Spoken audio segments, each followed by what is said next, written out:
Fear not, citizen. Justice will be served. You're in good hands. The defense is wrong. Are you sure? I'm positive.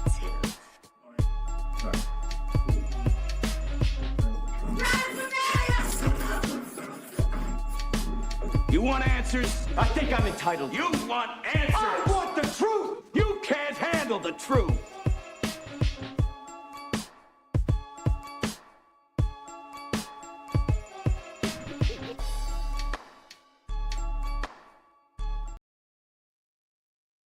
Hello.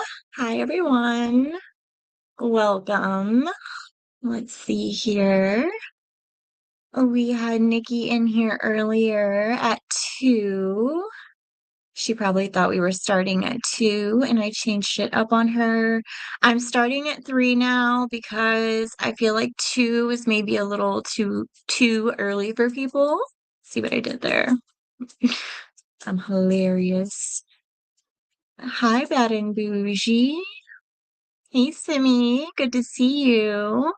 And I'm sure some other people will be coming in soon. I don't have anything else for you guys today other than what we're going to be going over because it is an hour long. Basically, we've got Paul Ferguson's. Hey, Mark. Good to see you. We've got Paul Ferguson's testifying against Shonda, and it's technically 2 hours long, but I split it. So today we're going to see the prosecutors question him, and then we've got defense. And now I was thinking that today, obviously, we're going to watch part 1. And if you guys are into it and you're invested and you want to watch, hey, Z, good to see you. If you want to watch part 2, we can just keep going. If not, we can stop and make that a separate live. Hi, Cold. Good to see you. Hi, everybody. So I'm just going to get into it. I'm going to try. No promises because I always have too much to say. But I'm going to try not to pause too much. I'm going to throw this up here first.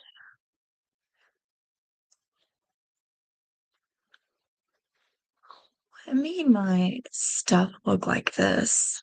I need to change up my... Oh my goodness. Oh, wait, that's videos. That's why. Okay, I was like, what the heck? Hey, Jinx. Good to see you. Hello, hello. Hi, everybody. Get cozy, get drinks if you need to, get some snacks because we've got an hour of testimony to watch today, maybe two. Let's play. I'm going to play this at the beginning of every live because this is who it's about. I'm going to take myself away.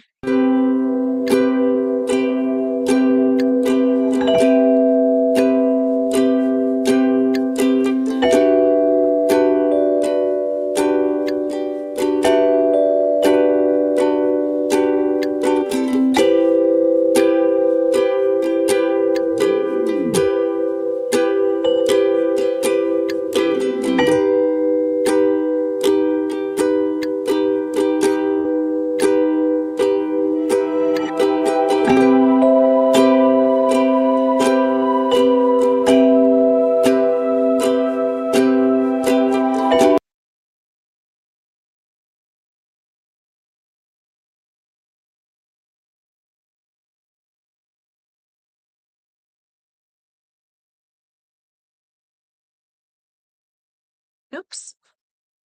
Add to stage. There we go. All right, so there's that. And I'm going to give you a trigger warning because what you're about to hear is not going to be easy.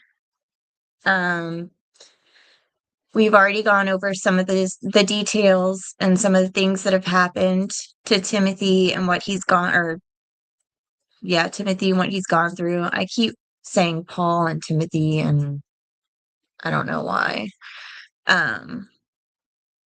So if you guys need to step out, I totally get it.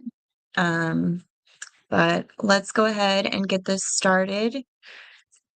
If you guys need me to stop or go back, or if you didn't hear anything, please let me know. I am going to be watching the chat, and I'm going to take myself off screen unless I want to pop back up and say something, which I know I'm going to because I've got a lot of things to say, but I'll be in chat with you guys. So let's get part 1 started.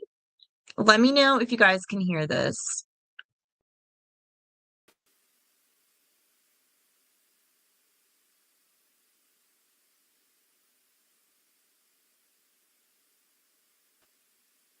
Hi, Frank. Good to see you. We're just getting started.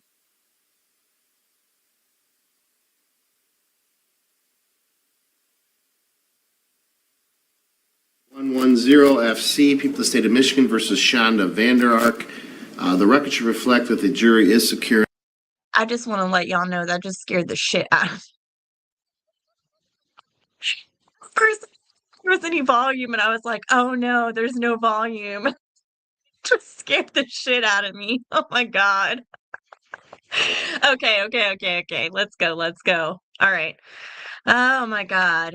Just brace yourselves.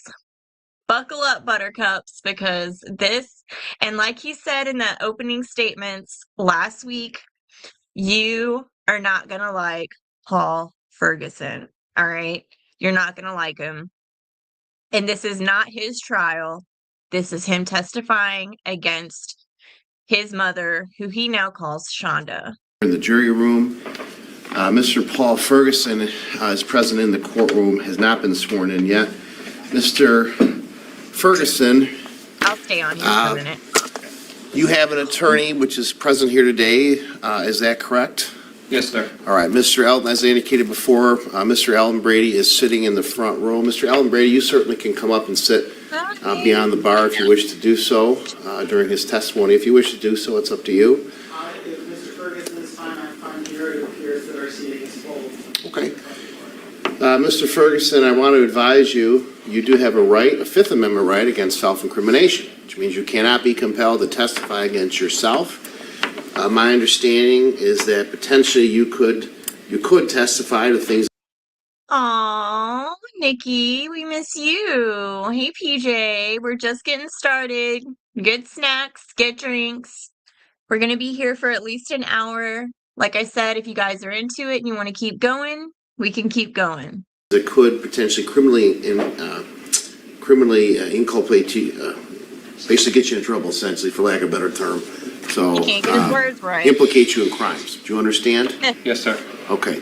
And you've had an opportunity to discuss your testimony today with your lawyer, Mr. Yes, Elton sir. Brady. Is that correct? Yes, sir. All right. And knowing you have a right to not testify, do you wish to still testify today? Yes, sir. All right. Can you please raise your right hand? Oh no, we need the jury out here. Your Honor, I do Yes. want to note for the record that my understanding is that people are offering an agreement to Mr. Ferguson that none of his testimony today will be used against him in trial unless he was to testify counter to his testimony today. Is that correct, Mr. Rauner? That's correct, Your Honor. Actually, the full extent of the agreement is that we would also inform the sentencing judge of the nature of his cooperation. So I believe that this man standing up over, you guys can't see my arrow. See, this is why I wish I had OBS so you guys can see me circling the screen. I want to write on the screen. Anyways, the bald man over here standing up in the glasses, I believe that's Paul's attorney to the left of the screen. Damn, call the witness to the stand without even having the jury present. Yeah. In exchange for his full cooperation and testimony today. So we anticipate there would be a sentencing benefit for Mr. Ferguson. I believe that's his expectation as well. And we'll place that on the record for the jury as well. Okay, is that your understanding, Mr. Ferguson? Yes, sir. Now, I need you to understand, although Speaking of which, I mean, that was Rex Humerman the other day. Unless that's what you were joking about. Rex attorney was all like, Tierney, can we get Rex Humerman in here before we start? That was pretty funny. That was a light moment in the hey Dan, good to see you. That was a light moment in the courtroom that day. there has been a suggestion that there is and I'm certainly you were hoping to get a better sentencing, so basically some consideration at sentencing. I have not made any obligations whatsoever to take your testimony or cooperation into consideration. You understand that? Yes, sir. And still knowing that, you still wish to testify today, is that correct? Yes, sir. All right. Anything before we bring the jury out, Mr. Roberts? No. Mr. Johnson? No, sir. All right, please rise.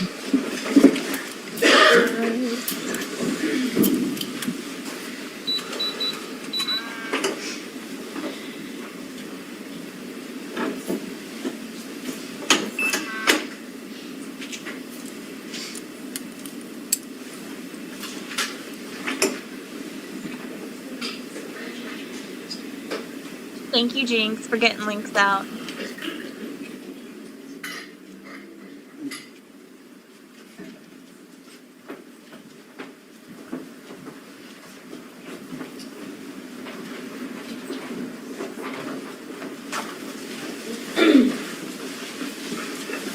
Hey Daria, good to see you. You're just in time. You just started. Jury's just coming out. You guys, I'm telling you, you're about to hear some crazy-ish Hank Holden, Jinx and Stormy, etc. I'll officially be The jury is now present in the courtroom. Mr. Roberts, you can call your next witness. Thank you, Your Honor. My next witness is already in the witness chair, and that is Paul Ferguson. All right, Mr. Ferguson, can you please rise and raise your right hand as best you can? In this matter now pending, do you swear or affirm the testimony you're about to give will be the truth, the whole truth, and nothing but the truth, so help you God? Yes, sir. All right, you put your hand down, grab a seat. Please state your name for the record, spelling your first name and last name. Paul Ferguson. already. Paulferguson. Mr. Ferguson, you are testifying here today, and is it your understanding that you do have an agreement with the Muskegon County Prosecutor's Office in exchange for your testimony today against your mother, the defendant in this case, Shonda Vanderhaar? Yes, sir. And is it your understanding that as part of that agreement, the people have agreed that none of your testimony today would be used against you should you exercise your right to have a trial in the pending criminal matter against you? Yes, sir. And is it also your understanding that in exchange for your testimony today, you understand that the prosecutor's office will make representations to the judge that oversees your case if such time is reached that you are sentenced in that matter, and that you hope to get some sentencing benefit as a result of your testimony today? Yes, sir. And is that in exchange for your truthful testimony today? Yes, sir. Are you aware of any other promises in regards to your testimony today? No, sir. And and for clarity's sake, you are also charged in this matter involving the death of your brother. Is that correct? Yes, sir. And what charges are brought against you at this point? Child abuse first degree. And what do you understand the potential maximum penalty for? Well, you know what? Strike that. I want to ask that question. And you are prepared to testify today. Is that correct? Yes, sir. And you understand that your attorney that represents you in your pending criminal matter is present in the courtroom. That's Mr. Eldon Brady. And if at any time you need to ask him any questions or take a break, you just let us know. Okay? Yes, sir. All right. Okay, Mr. Ferguson, I'd like to start by just talking a little bit about your home in Norton Shores at the time that your brother passed away. And so you understand, and I'll try to make sure that I ask these questions very carefully because you haven't been present for this entire trial. You have a younger brother. We are not using your younger brother's name today, okay? So we're just going to use the initial G when we talk about your younger brother. So try to remember as best you can that if I ask a question that somehow involves your younger brother, that we're not going to say his name, okay? Can you do that? Yeah. So you guys have to remember that there was another child in the home, and that's who they're referring to is, if you remember, and I think it was the first live we did on this, the little boy that they were interviewing, and remember he was singing about the hot sauce, and I was wondering if maybe he was mimicking what he was seeing in the home, and I thought maybe they were taunting Timothy with the hot sauce. So, that's who they're referring to, is the younger brother that was still in the home. That is who he reminded me of. Young Lodge. Yeah, the 8-year-old. And I don't even want to know what he witnessed. I mean, I know what he witnessed, and I just don't know, well, like, what he went through and what he could have imagined. Yes, sir. All right. We'll try to ask those questions very carefully so that we don't get into that issue. But besides your younger brother, G, and yourself, at the time that your brother Timothy Ferguson passed away, who was living at the house in Norton Shores? Besides you and your younger brother, who else was living in the house? My mother and my sorry, my little brother, though he was at my grandparents at the time, my step-grandparents. And obviously your younger brother, if you can put it that way, but your youngest brother is the one that we're not identifying by name. He was living in the house at the time that your next youngest brother, Timothy Ferguson, passed away, correct? Yes, sir. And your mother was also living in that house as well. Yes. And is she in the courtroom right now? Yes, sir. As best you can you kind of point her out or maybe say... Girl, you better stop. You better stop. You're so bad. And I want to go back up to, where was it? Simi, you said he was probably next. The thing is I don't know what her problem was with Timothy. I don't know if it was because he had all of those things going on with him, and she didn't know how to handle it, or she just didn't care or love him as much because she had other children. She didn't have just these 3 boys. She had another daughter and another son, that make impact statements, and we're going to play those as well. But those children, I'm not sure what they went through, but it doesn't seem like any of these children went through what Timothy went through. Now, Paul, I've already told y'all, I think that in some ways he's a victim in this, but I think that he's also a psychopath. He even says, you'll hear it. I don't know if it's going to be in part 1 or part 2, but he's all like, Stockholm syndrome kind of thing, and I'm like, maybe, I don't know. You get caught up with, she wasn't their primary parent. Yeah.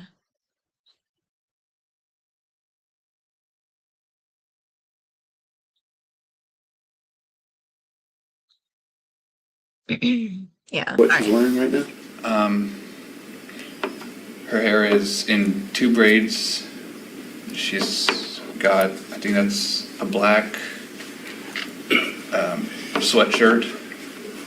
I think that's sufficient for the record to reflect the witnesses identified the defendant, Your Honor. Yeah, the record reflect that. Now let's back up just a little bit from the time your brother Timothy actually passed away. When did Timothy come to live with you and your mother in that house?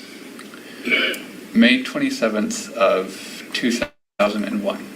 2001. Was it maybe 2021? 21. Okay. I'm so sorry. That's okay. That's okay. So in May of 2021, Timothy came to live with you. He's so awkward. He's so awkward, and it's... I mean, he's done what he's done, so I don't really feel bad about making... I told y'all, I make fun of these people because they've done what they've done, but the questions that the jury asks him before he leaves is I cackled. I couldn't help it. Is that right? Yes, sir. And at the time when Timothy came to live with you, besides yourself and G, was there somebody else that was living in the house during that time period? Other than my mother and half-brother, my stepfather, Adam. Okay. And your stepfather, Adam, was he married to your mother at that time? Yes. And is he actually the father of your younger brother, G? No. But your mother is the mother to you and to Timothy and to G, is that right? She's your mother, she's Timothy's mother, she's G's mother, is it better way to put it? Yes. Right? Yes. Okay. And at some point in time, did something happen to Adam where he wasn't living in the home anymore? He suffered a stroke in January. Did he leave the house at that point? Yes. When he left the house at that point, then is that then when it became just you, your two brothers, and your mother living in the home? Yes, sir. And when Adam suffered the stroke, was he physically able to do anything to provide any care to either you or to Timothy or to G? No. And where did Adam go when he left the house after the stroke? After the hospital, he went to live with my step-grandparents, my in-laws, in their house in West Olive. When did the stroke happen? January. And from the time the stroke happened, was he ever back in the home in any way? No. And the folks that he went to live with were his parents, is that right? Yes. And they live in West Olive down in Ottawa County? Yeah. So those would be like your step-grandparents? Yes. And they'd be Timothy's step-grandparents as well, is that right? Yes. Now, in addition to your younger brothers that we've talked about, do you have any older siblings as well? Yes. Who are your older siblings? My biological brother Nolan, stepsister Chelsea, stepbrother Chris. There's, I don't know exactly how to put it, step brother and sister, Kenzie and Xavier, I suppose would be the terminology. But biologically speaking, you have an older brother, Nolan, is that Yes. correct? And Nolan is how much older than you? 2 years. 2 years older than you. Yes. And was there a time where he lived with you at the house in Norton Shores? No. Where does Nolan live? North Carolina. So Timothy came to live with you, and prior to Timothy coming to live with you, was it just you and G and your mom and stepdad in the house at that time? Yes. So you went from 4 people in the house to 5 people in the house in May of 2021. Yes. And then back down to 4 people when Adam unfortunately had his stroke in January of 2022. Yes. Now, around shortly after the time of the stroke, did there come a point in time where you became involved in having to administer some discipline to your younger brother, to Timothy? Yes. We'll talk about some specifics, but we've already had some text messages read, and you've had an opportunity to kind of hear about some of those text messages throughout this, right? Yes, sir. And you sent text messages back and forth between yourself and your mother. And we have those text messages from January through the time of your brother's death in July of 2022. Is that your understanding? Yes, sir. At some point in time in February, there's a discussion fairly early in those text messages about blocking Timothy's access to food. Can you describe what was happening at that time and how he was restricted from getting access to food? He was sneaking food that was not necessary at that time. And Sneaking food that's not necessary at that time. It's a growing boy. Feed your child. Like, I'm sorry, like, I know that there are some households, you're struggling, you can't be eating the whole house up, but I had a bad childhood, but there were never locks on the cupboards, there were never locks on the fridge, there might not have been very much food in there, but I was never told I couldn't eat a piece of cheese that was in the fridge. If there was a piece of sliced cheese in the fridge, I could eat it. There might not have been dinner made for me, but I definitely could have dug in the peanut butter jar. Nobody ever told me I couldn't eat something I found. Like, that's fucking ridiculous. What do you mean unnecessary at the time? Yeah, exactly. It's a boy child. They eat a lot of food. Kids sneak food when exactly. Shit. Even when you're allowed to have snacks and stuff. Like, I remember when I was a kid, I still snuck candy and stuff like that. Like, it's just what you do. You're a kid. Yeah. Yeah, those cheese slices. Come on now. Like, it's just that to me pissed me off. It was solved by placing locks on the fridge, freezer, and pantry. And when you say he was sneaking food that wasn't necessary, who would make that determination that it wasn't necessary? Shonda, And what type of food are we talking about that he would sneak that wasn't necessary? sweets, or anything he could really get his hands on. So anything anything he saw, he said, "Oh, I'm hungry." He couldn't have.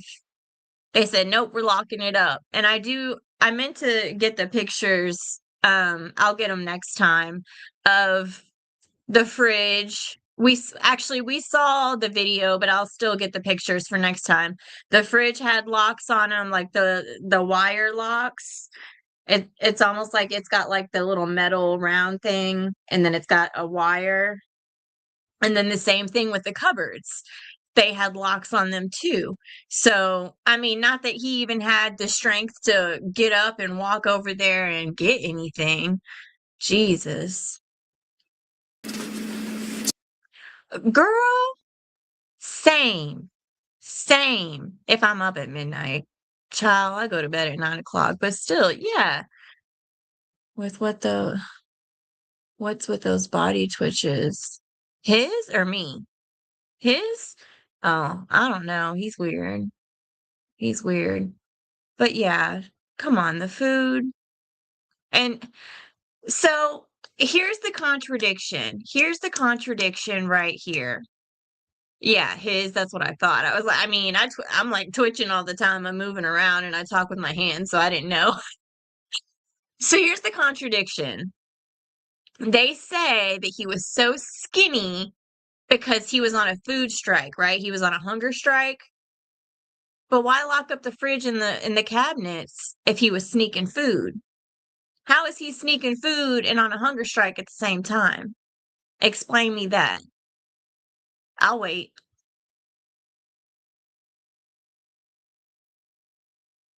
Yeah. So as early as February, there was restriction. The locks were going on the freezer and the refrigerator, and you said there was also some type of lock on the pantry. Is that right? Yes, sir. And we've heard a text exchange, but at some point a little bit later, as things are progressing into April, was there a time where Timothy was doing something to get the locks off of the pantry door? He was pulling them off by hand. And what were you instructed to do as a result of him pulling the pantry door locks off?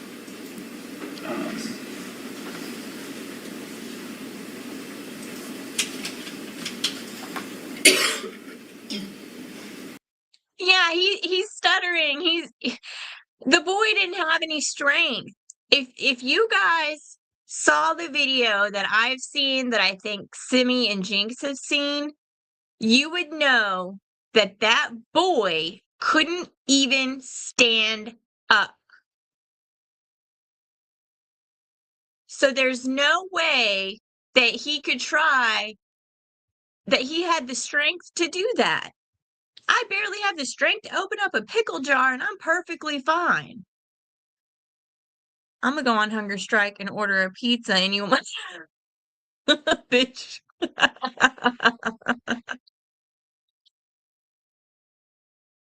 Yeah. Like, I don't believe it. He's nothing. He looks like a Holocaust victim. I cried. I cried. It's something that I'll never be unable to see. He literally looks like a Holocaust victim. That you should never do that to your child. Let me ask you this way: were you given some instruction to replace that lock? Yes. And who gave you that instruction? Shonda.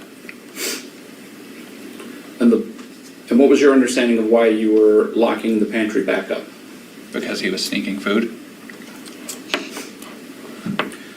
Let's talk about. You know what? You know what? You know what?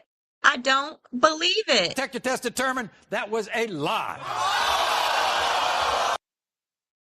Bullshit.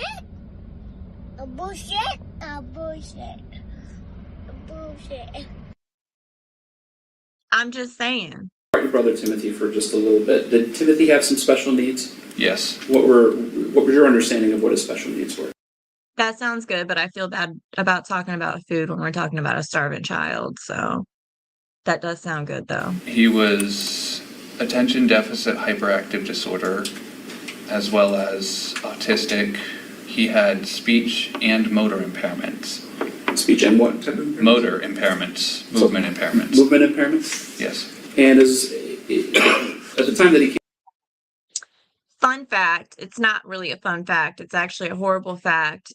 This child had sensory processing disorder. It's something that I struggle with as well, and it is so uncomfortable. So like anything that touches your skin, like it makes you want to rip off your skin. So the fact that some of the things that he was put through, like sleeping on a tarp and being skin and bones, not having clothes on, just like certain textures and things like that, he had to have been absolutely miserable.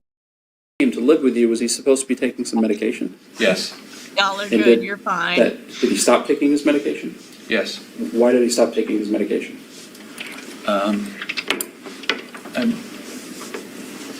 Yeah. Could you please reiterate? Yeah, I guess a better way. He stopped taking his medication because it was no longer given to him, most likely. Of saying it is, who made the decision for him to stop taking his medication? Shonda. Bingo. As far as you know, from the time that Timothy came to live with you in May of 2021 in Norton Shores to the time of his death, did you ever see Timothy go to a doctor? No. Did Timothy go to school? Not public, no. How was he schooled? Home. And when we say homeschool, what would that entail? At first it was I know, I'm just messing with y'all, you're fine. assignments on a tablet, and then my mother restricted it to where she would print out the assignments and he would sit downstairs and do them. So he never went to school and never went to a doctor, as far as you could see? Yes, sir. Basically from January, from the time of the stroke moving forward, was Timothy allowed to even leave the house? No. When, if ever, was he ever allowed to go outside? To walk the dogs sometimes. And when he would walk the dogs, where was it that he would walk the dogs? In the backyard, out of sight. That's such bullshit. So, those aren't hot flashes, they're... Girl, I know, right? Oh my goodness, the hot flashes. But, so, he said, was he ever allowed to go, outside? He goes, yeah, he could walk the dog. You would think that maybe around the neighborhood or something, right? No, in the backyard. Who walks their dog in the backyard? So he couldn't see anybody and nobody could see him. They made sure that he was never seen, never went to school, he was never out in public. He was in that basement, in the closet, or they say walking the dog in the backyard, but I highly doubt it. I highly doubt it. Was there ever some physical discipline that was involved with him being outside as well? Yes. What was that discipline? He was made to run up and down the patio stairs. And those are stairs in the back of your house? Yes, sir. Are those visible at all from the front of the house? No, sir. Visible to anyone walking by on the street or driving by, anything of that nature? No, sir. There are some text messages referenced in there where where there's a discussion about doing the stairs chasing style. What is that, if you remember? Following close behind him to ensure he moves faster. And who would be the one that would chase him if that was taking place? I had to. Chasing that little boy, taunting him, frightening him. That's so evil. So evil. What was, besides, you've talked about some of the special needs that Timothy had when he came to live with you. What was his overall physical appearance, though, when he first came to live with you? He wasn't skinny, but he wasn't extremely overweight. He had a good amount of chubbiness to him. So he was a little chubby? Yes. Obviously, as we all know, and now the jury's already seen some of the photographs, that went away at some point in time. When did the food restriction on Timothy start, with the locks going on the refrigerator, the freezer, and the pantry, and things of that nature? When did that actually begin? Sometime in February.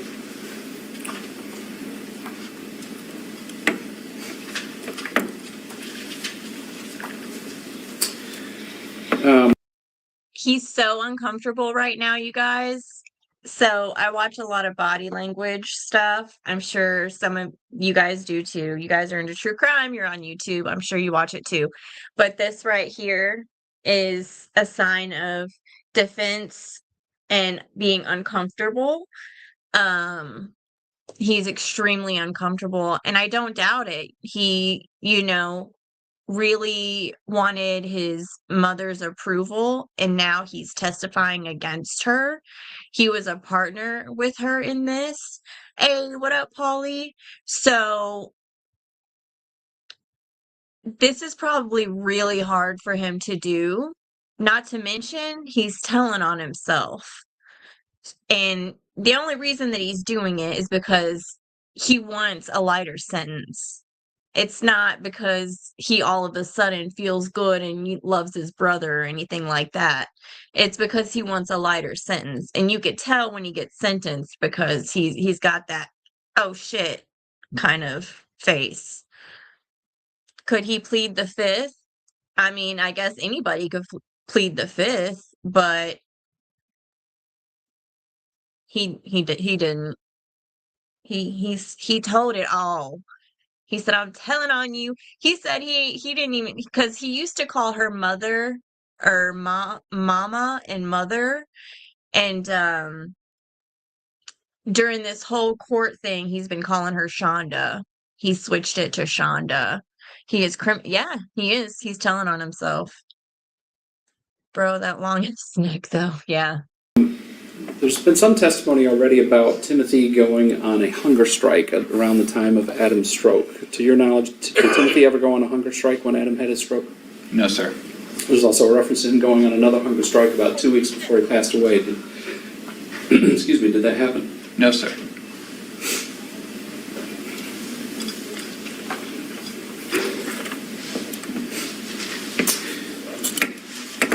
The police have indicated at the time they searched her residence that... Wait, I wasn't paying attention. Was that the part where he said that he didn't go on a hunger strike? Hold on. 1741, 17. Oh, I think I went back too far. Sorry, y'all.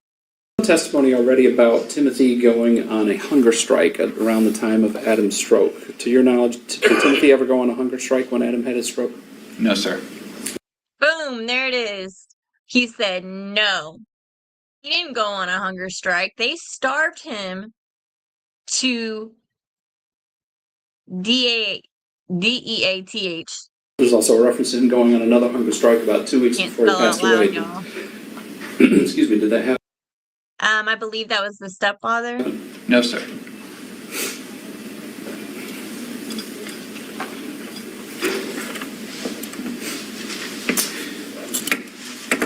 The police have indicated that at the time they searched her residence, there were a number of cameras seized, as well as some other items. So let's talk about the cameras first.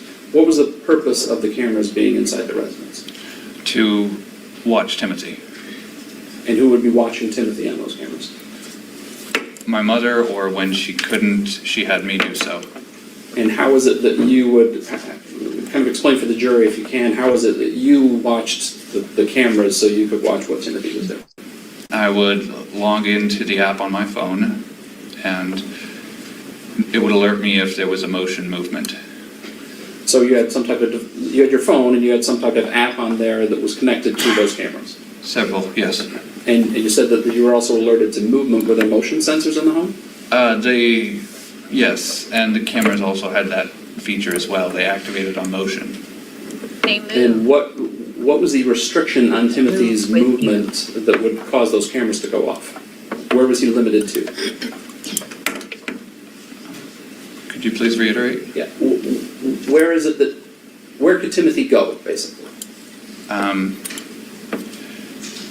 Mainly he was restricted to the downstairs area, to a closet downstairs. The downstairs area actually contained 2 bedrooms. One was yours and one was G's bedroom, is that correct? Yes, sir. And there was also a bunk bed that was out in that area that I believe the defendant indicated was Timothy's bunk bed, is that correct? Yes, sir. Where did he actually sleep most nights? In the closet. And what did you call the closet? Which? You remember when I first started this and that very first video that I played for you guys? And Shonda kept telling them that he fell off the top bunk and that's how he, passed away. And I said, there's no way because there's the railing, right? There you go. He was never on the bed.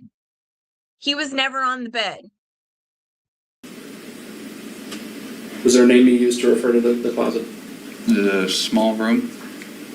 And what was in the small room if Timothy was in the small room? There was a camera monitoring him, even when he slept. Was there an alarm on the door as well? Yes, sir. Some type of motion sensor or alarm? Motion, vibration, yes. So we had that on the door and then a camera actually inside the room as well, is that correct? Yes, sir. And were there times where you were required to watch that camera? Yes, sir. And to your knowledge, were there times when your mother was watching that camera as well? Yes, sir. Was there a restriction on how much Timothy could move while he was inside that closet? Could you please reiterate, sir? Were there any restrictions on his movement inside the closet, or was it he could move around however he wanted inside the closet? There were restrictions. What were the restrictions on his movement?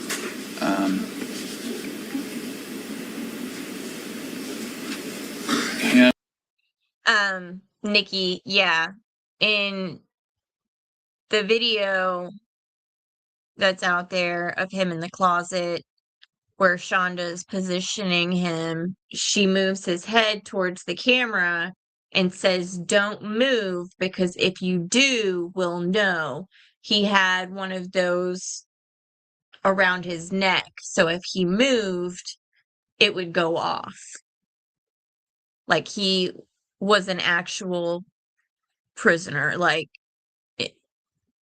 This is one of the worst cases I think I've ever come across. Hands on his head, normally? Hands on his head, is that what you indicated? Yes. Was that some form of discipline for him? Yes. On his knees and against a corner or wall of the room. When we say hands on head, I'm going to demonstrate just putting my hands just over my head like this. Is that what he was required to do? Yes. He was required to be on his knees as well? Say yes? Yes, sir. You have to say yes or no, because this is I apologize. You're fine. No, that's fine. Everybody makes that mistake. It's not a problem. And was he monitored to make sure that he was doing those things? Yes, sir. And for how long would he have to do these things? Several hours. And that was inside his closet, for lack of a better way of putting it, what you referred to as the small room, correct? Yes, sir.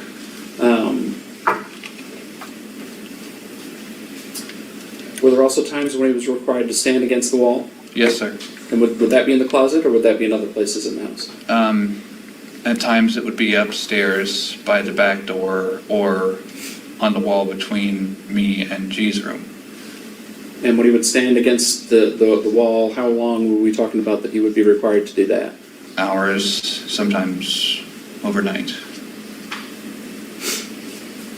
At some point, did you utilize? Hours is crazy. Overnight is like ridiculous. That just exercising, like I think wall sits is like one of those exercises that you can do, right? And that's hard. That's hard. Even when you've got muscle, the kid didn't have any. He was bone. Like that's absolute torture. Overnight. And there's cameras on him. There's wiring all over him. He can't move. Like if he moves, the alarms are gonna go off. Like the hot sauce punishment makes me so angry. Rarely let Timothy eat and gave him yeah. And they're gonna get into it. Yeah. Some type of alarm or alarms on his body to alert you if he was moving? A vibration detector, yes. Was there more than one that he was required to wear at times? At times, yes. Where were those devices located on his body? They were normally tied to the back loop of his belt, or the back loop of his pants, I apologize. And was there something placed on his wrist as well at any point? I don't think there was a shot collar. I don't think there was ever any mention of it actually being a shot collar. I just think that they're like what they're saying, like anytime you move, an alarm will go off. Handcuffs, and before that, zip ties, zip cuffs. Exactly. When you say zip cuffs, are those put together with zip ties? Yes. And those were designed to restrict what? Movement. Of what part of his body? His hands. I think there's a text exchange that the jury's heard a couple of times where it's referencing him tightening those zip cuffs on his wrist. Do you recall that? Yes, sir. And so what was happening that caused you to send that text message and had that exchange with your mother about those zip cuffs? He was complaining about them being too tight. And what was your mother's response when he was complaining about those being too tight? To leave them and she'd deal with it after she got home.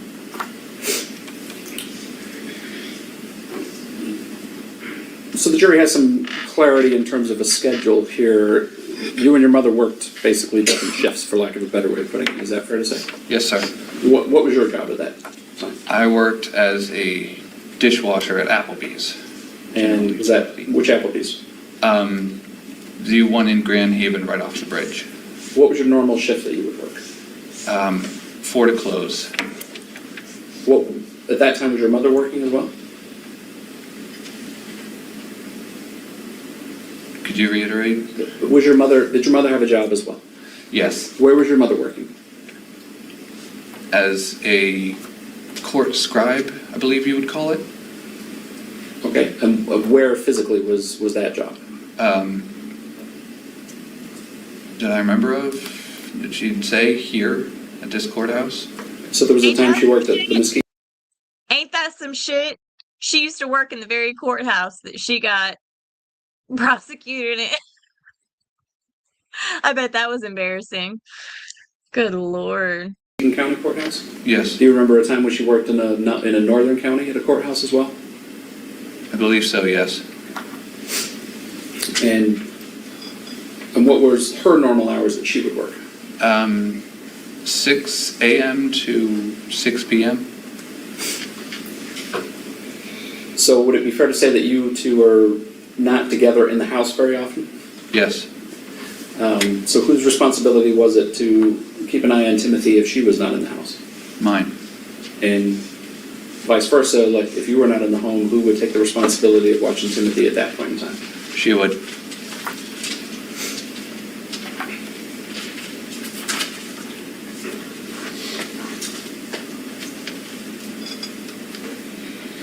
At the small room that you've described, at some point in time there was a tarp placed in there, is that right? Yes, sir. And what was the reason there was a tarp placed in that room? Due to Timothy's bladder problem, Shonda didn't want him urinating on the floor. Would that be something that he would do? Yes. Well, maybe if y'all let him be a normal human being, he wouldn't do that. Fuck's sake. Did he wear some type of adult diaper? Adult diaper, yes. And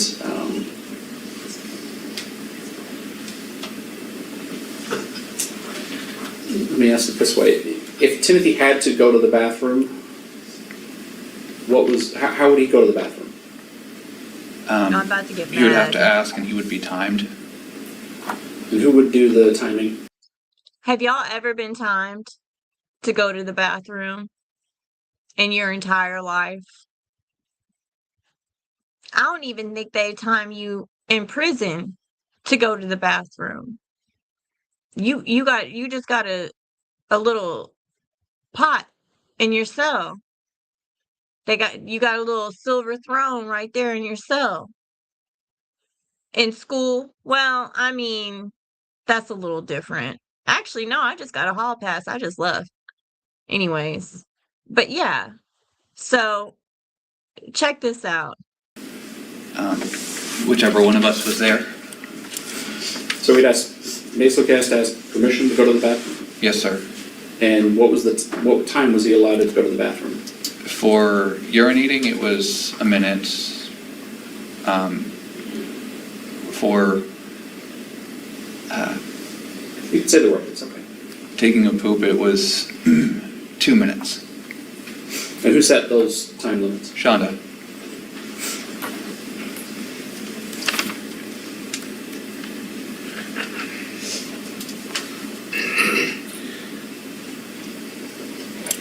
We've seen a lot of text messages and references to hot sauce and hot sauce retrieved from the home. Oh, you did, Christina. You did. And you said, I'm going to remember. I'm going to remember. I'm going to remember. I'm just kidding. Hi, good to see you. All right, guys. So, question. We are almost done with this portion. Do you guys want to keep going and just finish it? Or do you want to cut it and call it for today and do... No, I said 3. I said 3 o'clock. It's 3:52. Anyways, or do you want to keep going and just finish it out today? Let me know. At some point in time, were you asked to start feeding him bread with hot sauce on it? Yes. And who asked you to do that? Shonda. Why were you giving him bread with hot sauce on it? Okay, cool, Simi. Because I say that because if we could just get through this, we could start Shonda's stuff next week, and because it's a lot, and it's going to take us a while to get through it. So, I'm down to go through the rest of it if you guys are. Because he was supposedly misbehaving. And how would you, describe to the jury what you would do to do that and to make him eat the bread with hot sauce? I would put it on bread, have him stand in the kitchen area near the back door and watch him eat until he finished. And was he required to eat it until it was all gone? Yes, sir. Did it ever look like he wanted to eat the bread with hot sauce? No. Were there times where you were told that he could have something besides bread with hot sauce on it if he ate the bread with hot sauce first? Regular bread, yes. So he had to eat that bread with hot sauce first, and then he could have some regular bread? Yes. Did he have to wait a period of time before he could eat the regular bread, though? Yes, sir. Well, do you remember about what that was? About how long? 30 minutes. And what was the point of that? Please someone explain to me what the point of that was. So you're going to feed the boy bread with hot sauce. And if he eats it, then you'll feed him some regular bread in about 30 minutes. First off, the boy ain't a bird. And secondly, I'm still not understanding what's with this hot sauce punishment thing that's been going on. I've seen it in so many cases. Has it always been a thing? Is it a just like in the past 10 years, 15 years been a thing. Like I don't get it. I don't get it. She is dumb. Her smug face. Yeah. I can't stand her. Control mechanism. I'm horrified. That's why I gave y'all the warning. That's why I gave y'all the warning. That's why I gave y'all the trigger warning. Oh, hey, Sensei. Good to see you here. Have you been hanging out in the bushes or did you just get here? My mom gives her dog hot sauce. What? I would never do that. Bread, like that's got all the nutrition. Yeah. American bread is a lot of sugar. It's not even real bread. We don't even have real bread. So that's crazy. So are we all okay with finishing the rest of this? Yeah. With taking out the bread out of the equation, was hot sauce used in some other fashion as a form of discipline for him? It was poured directly into his mouth. And who would do that? Me or Shonda, me under her orders. Girl, don't shake your head. You knew you ordered that. Don't shake your head. And it's just like what you sound like? How did you do that? Had him open his mouth and poured it in.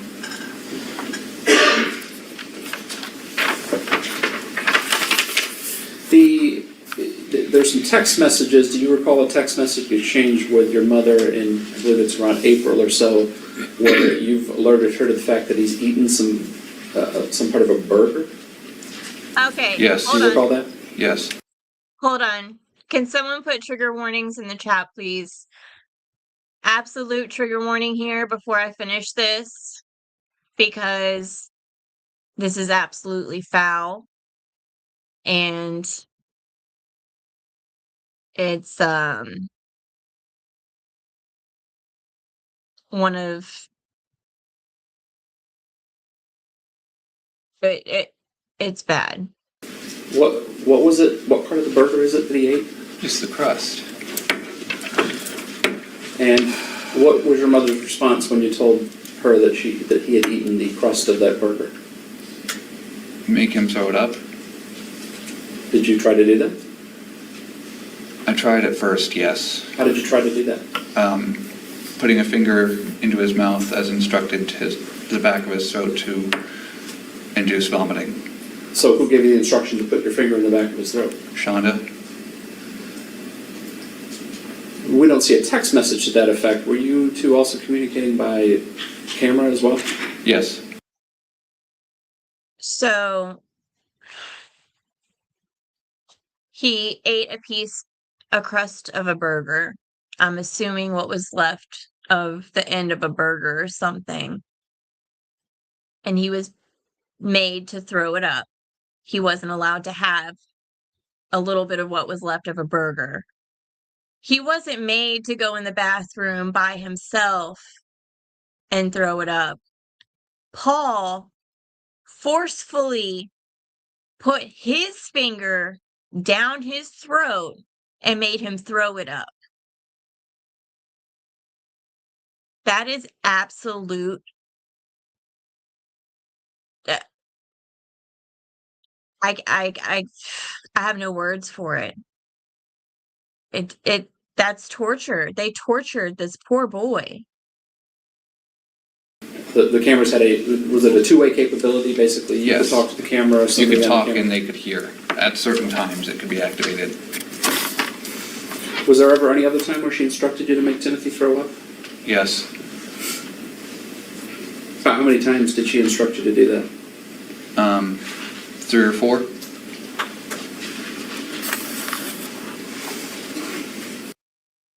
Not junks. I'm sorry, I had to. She said junks. She doesn't even know about junks. That's hilarious. I'm sorry. Oh my God. That's so funny. Is Dan in here? He would crack up. Yeah. There's so many vile cretins in the world. Yeah. There he is. He saw it. Junks. That's so funny. So, Christina, we have an inside joke a long time ago. We accidentally misspelled jinx as junks, and so now it's just been an ongoing thing. Anyways, mhm. All right, let me go 29. All right, go back just a little bit. Sorry, guys.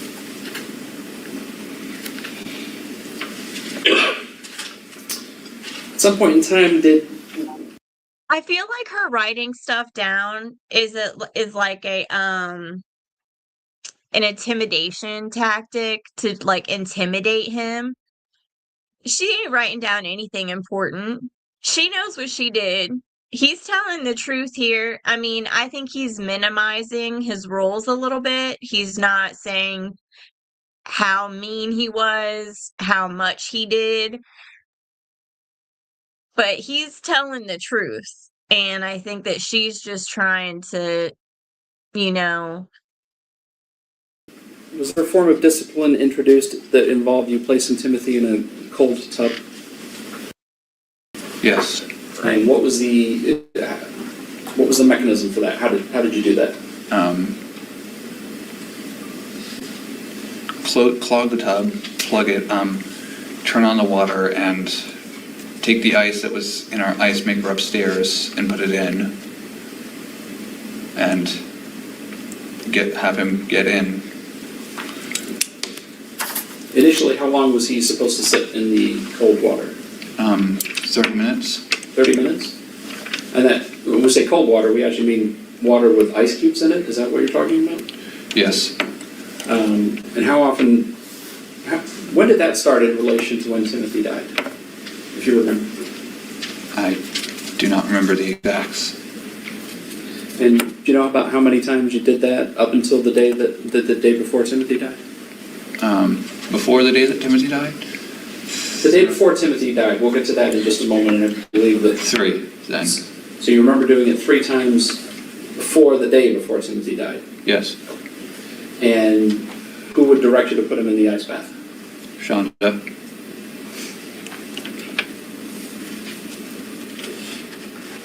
Was there some type of camera in the bathroom as well? Yes, on the counter. Was that camera monitored by somebody if you were in the bathtub, or if you were in the bathroom with Timothy? Shonda. Were you instructed to stay in the bathroom with Timothy when he was in the tub? Yes. Why? To ensure that he couldn't get comfortable or try to turn the water. yes, they did. And after this, I'm going to play Shonda's testimony and her sentencing, and then we're going to play Paul's testimony and then his sentencing. He had a whole trial. So we're going to go through all that, and then we're going to play Shonda's 2 new hearings because she requested a new trial. The audacity, I know. But I've got those 2 new hearings, and we're still waiting on a decision from the judge on that, which I'm most certain that he's going to say absolutely not. Hot.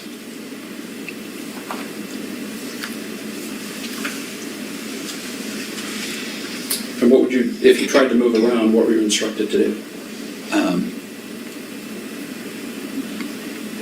I don't quite understand. If you said that you were supposed to make sure that he stayed uncomfortable, how were you supposed to make him uncomfortable in an ice bath? Put his body at an odd angle that was not a comfortable position to be in. When he was in the tub, would he try to rest his head somewhere? On his shoulder, yes, or the lip of the tub. Is that allowed? No.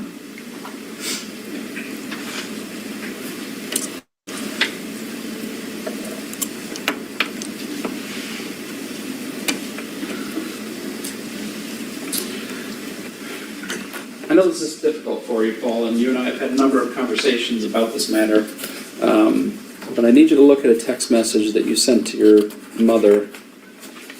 It's got a photo that you took of your brother. You remember sending that text message? Yes, sir. For the record, this is People's 36A. This has been previously shown to the jury. Who took that photo of your brother? Me. And you sent it to your mother? Yes, sir. Why did you send it to your mother? Because I was concerned with how thin he was. And that photo was taken on, do you remember what the date was? Not the exact, no. If your phone indicated it was June 13th, you'd have no reason to dispute that. No, sir. And you just became, again, the reason you sent it to your mother was why? Because I was concerned about how thin he was. And you remember what your mother told you to give him after you sent her that photograph? Bread? And then is there a reference to bread and some peanut butter? Yes. So at that point, your brother's very skinny, right? Was he eating regular meals at that point? No. Were you still administering the hot sauce on the bread as a form of punishment for him during that time period? Yes. And did that continue all the way up until the time of his death? Yes. Did he ever eat any normal type of meal leading up to his death after you took that photo and sent it to your mother?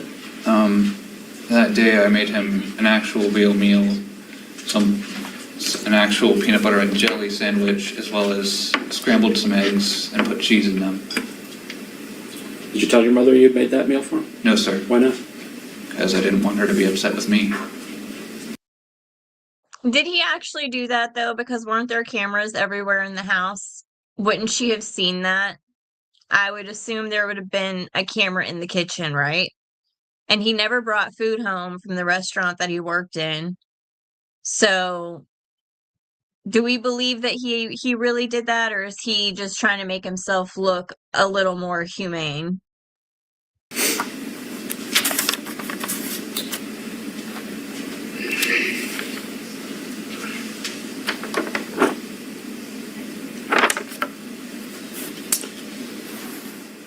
Let's move up to the day before your brother passed away. Do you remember the day before your brother died?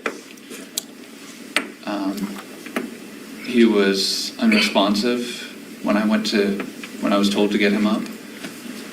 So you were given some instructions to wake him up in the morning? Yes. Was your mother already at work? Yes. Were the cameras activated at that point, though? Yes. So your responsibility when you had to go wake him up was what? Just to do what? To get him up? Just wake him up, which normally wasn't difficult before then.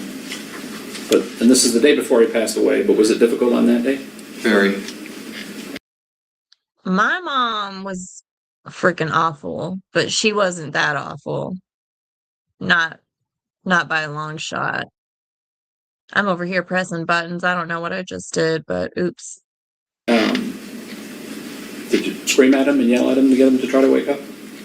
Yes. And at some point were you instructed to do something with him because he wouldn't wake up? Put him in an ice bath. And did you do that? Yes. Was he able to... Where was he sleeping that night? The closet. So when you went to wake him up and he was on... And again, he couldn't have fallen off the bed if he was in the closet. Responsive, was he still in the closet? Yes. How did you get him from the closet to the bathroom with the... I had to drag him. He didn't stand on his own? He couldn't, no. Didn't walk on his own? Is that it? No. Was he even talking at that point? No. Do you remember about what time it was that you put him in the ice bath? Not exactly, no. If the text message indicated it was around 2 o'clock, does that sound about right? Yes. What time did you have to leave for work that particular day? I was supposed to be at work at 4, but unfortunately, due to a flat tire on my e-bike, I had to wait till 6 for my mother to get home and drive me to work. So from 2 to 6 until your mother got home, you were home with Timothy, is that right? Yes, And where was Timothy that entire time that you were home with him? in the bath. In the ice bath? Was your Yes. mother giving you instructions on what to do with him while he was in that tub then, at that point in time? Yes, sir. What was she telling you to do? Make him uncomfortable, and at one point she had me heat up a pizza roll to see if he would be responsive to enticement. Did you actually do that? Yes. And what did you, so describe for the jury exactly what you did with that pizza roll with Timothy in the tub. Yeah, exactly. Exactly. 2 hours. Yeah. held it close, and when he responded, as per instruction, I was to pull it away from him. So did you actually do this? Yes. So you actually held a pizza roll in front of him to see if he would respond? This is so freaking cruel. Is that yes? Yes, sir. I know it's difficult. Did he respond? Yes, sir. And what did you do when he tried to respond? I had to, or as I was told, I pulled it away. So he didn't get to eat the pizza roll? No. So you enticed someone who wasn't responding to anything because he was so weak and he was basically on the brink of death. And he finally saw some food and you took it away from him. What kind of monster does that to somebody? Do you recall while Timothy was By the way, there's a poll if you want to take it. in the tub, an exchange where your mother inquired about pouring hot sauce on his private parts? I do, yes. Did you do that? No. Why are people doing that? What again, what is with that? Why is that a thing? That was beyond cruel, as everything else was.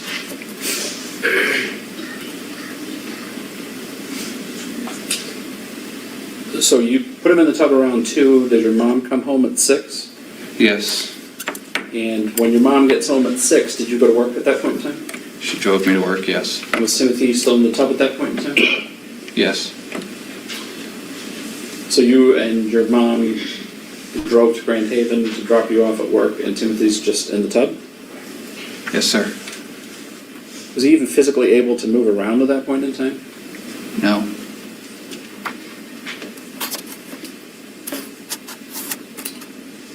Do you recall getting a text message from your mother around 11:30 or so that night while you were at work? Yes. Though I saw it later than that because I was busy. So you received the text message, but you didn't actually read it until a little bit later than it was received. Yes, sir. And what did you understand from that text message from your mother about where Timothy had been up until the time you were at work at 11:30 at night? Still in the tub. So that's 9 hours plus from the time that you first put him in the tub at 2 o'clock? Yes.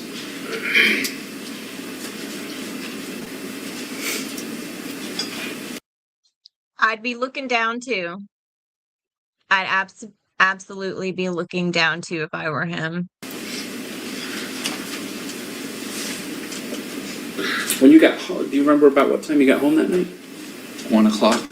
How did you get home? Did somebody give you a ride? Yes. A So coworker. Did your mom didn't pick you up that night, did she? No. When you got home at 1 o'clock, did you go to your bedroom? Yes. Downstairs in the basement area, the lower level? Yes, sir. Did you see Timothy at all? No. Did you check on him at all? No.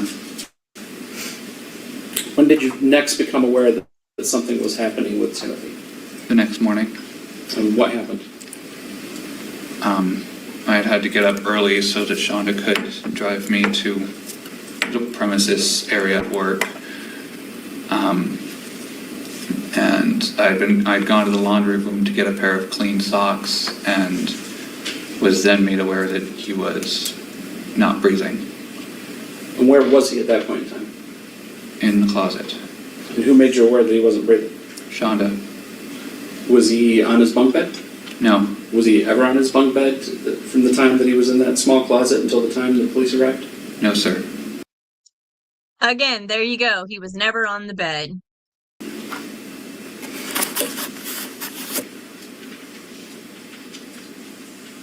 If you know, do you know how much time passed from the time that you first became aware he wasn't breathing until 911 was called?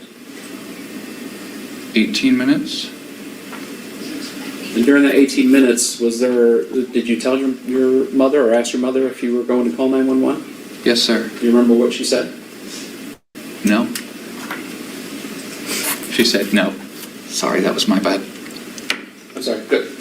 Let's clarify that. Do you remember what your mother said when you asked her if we should call 911? She said no. So you didn't call 911 at that time? No. During that time period, what were you doing? I was attempting to resuscitate, though it was too late.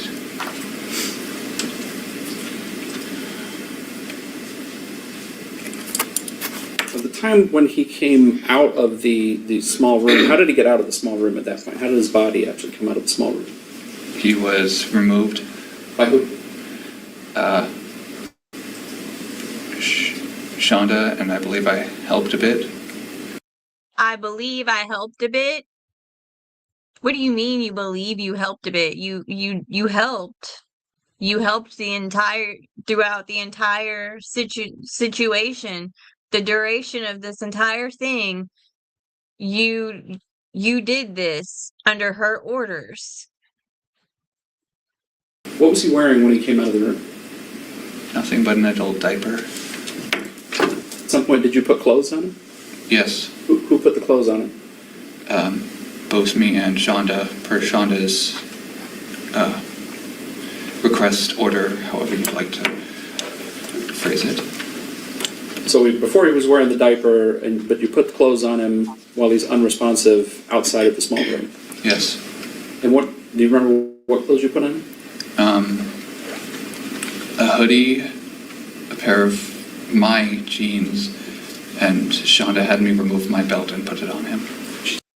Probably because he didn't have any of his own clothes. One, they did it because they didn't want the paramedics and the police that were about to arrive to see how skinny he was. They were trying to cover it up. But the child didn't have any clothes. He was constantly just in a diaper. That was it. He was never clothed. Tell you why she wanted you to take the belt off and put it on? Because the pants were too big.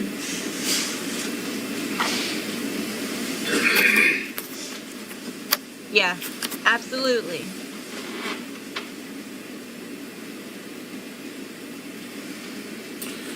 At some point, the 911 is actually called, is that correct? Yes, sir.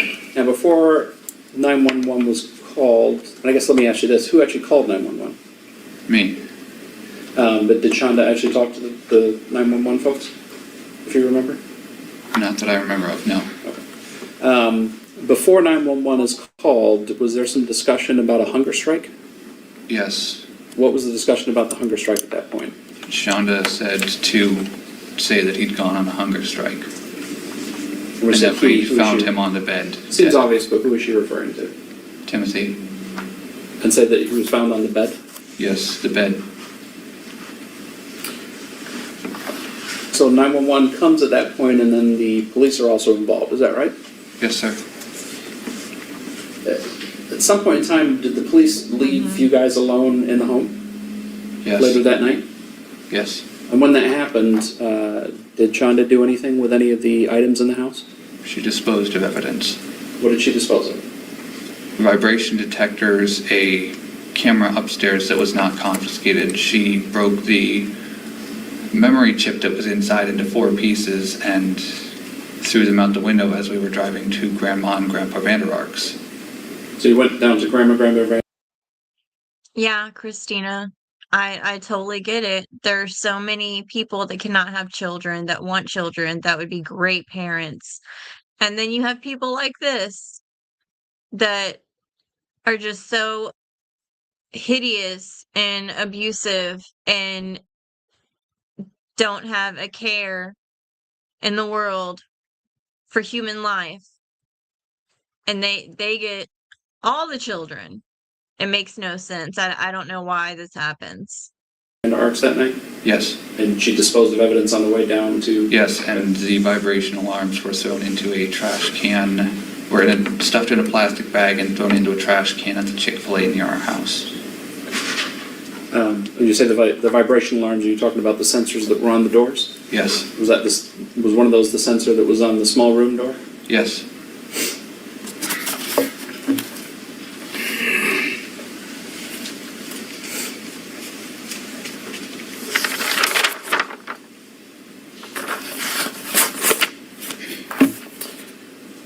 Just a moment.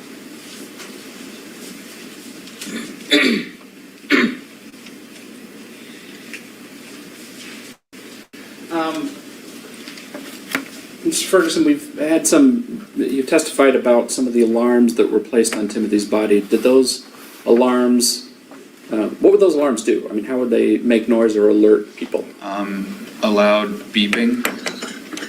Was that something you could hear if you were like, close to the alarms? Yes. Through. This part breaks my heart just because I know how much this tortured him. Everything that they did to this child was torture. But this right here, Christina, that's completely, yeah. It's just everything they did was next level. Solid wall even. And did Timothy have some ear problems? Yes, sensitive hearing. He had sensitive hearing? And had tubes implanted at one point. To your knowledge, was Shonda aware that he had these hearing problems and the tubes in his ears? Very much so. And again, to your knowledge, was it indicated to you that the alarms were a form of punishment for him, that as if they went off, they would be harmful to him, painful, distracting to him? I believe so. And we talked about being made to stand against the wall. Was he made to do something else against the wall? She knew that would hurt him so bad. That noise. And I don't know if you've ever heard those kind of alarms, but those are the ones that are like super high pitch and they just never stop. And I'm sure she let them just go on and on and on and on and on because it was torture to him. She didn't care. Wall as a form of punishment as well? Wall sits. Wall sits for the jurors that might not be aware is what, basically? Back pressed against the wall, sitting with your crouch with your legs as though you're sitting in a chair. But nothing to support your weight on your No. buttocks or your upper thigh. No. And at some point he was forced to do that as well.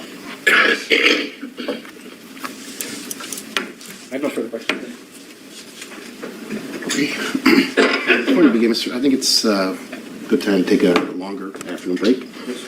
So let's adjourn. So this went on a little bit longer than I thought it was going to be. Do you guys want to keep going and watch the rest of this? Or do you guys want to make it to next week? What do you guys want to do? Because I can finish it today. That way we could start Shonda's testimony or her on the stand next week. Whatever you guys want to do, let me know.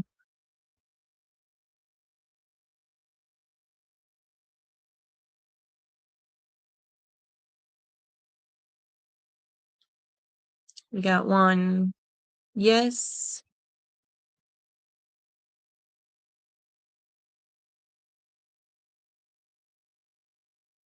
All right, I'm going to go ahead and I'm down to finish. Okay. All right, so we'll go ahead and start this. So now we've got defense. All right, sweet.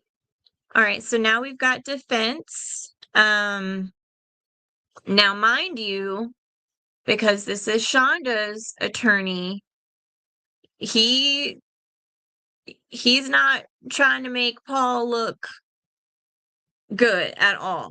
So he's going to be up there and he's a little, and we already saw his opening statements, right? He's a little animated. So, let's get this going.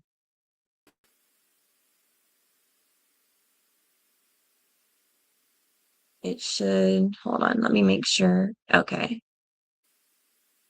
I just want to make sure I didn't leave too much. I'm telling you guys, I swear, getting this trial together, I'm still working on Shonda's freaking on the stand thing. I think I've almost got it. They chopped this thing up so bad. Court TV don't even got a solid playlist. Oh, I don't know if they did this by design or what.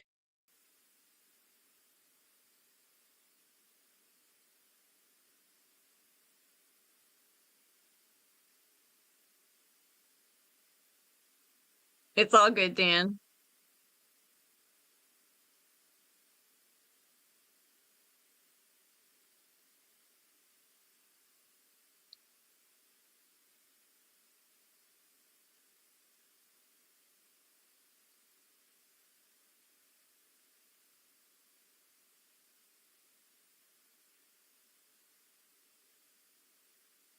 Oh my God, how long is this? Okay, there we go. I was about to say, it didn't seem like it was that long.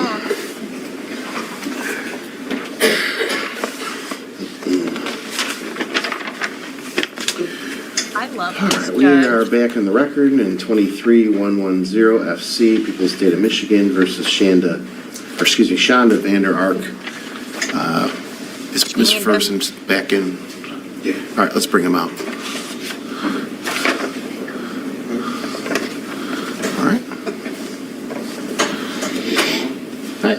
Records reflect the jury is in the jury room. Anything before we bring them out, Mr. Roberts? Okay. And Mr. Johnson?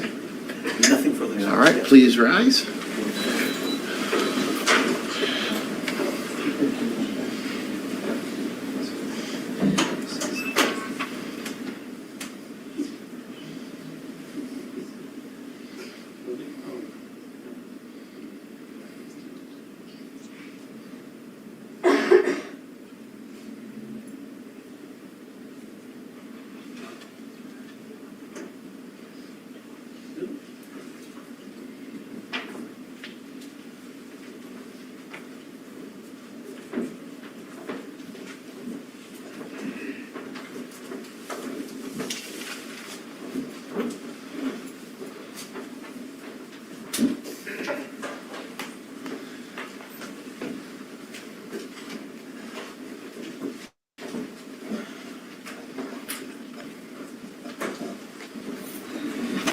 All right, you may be seated.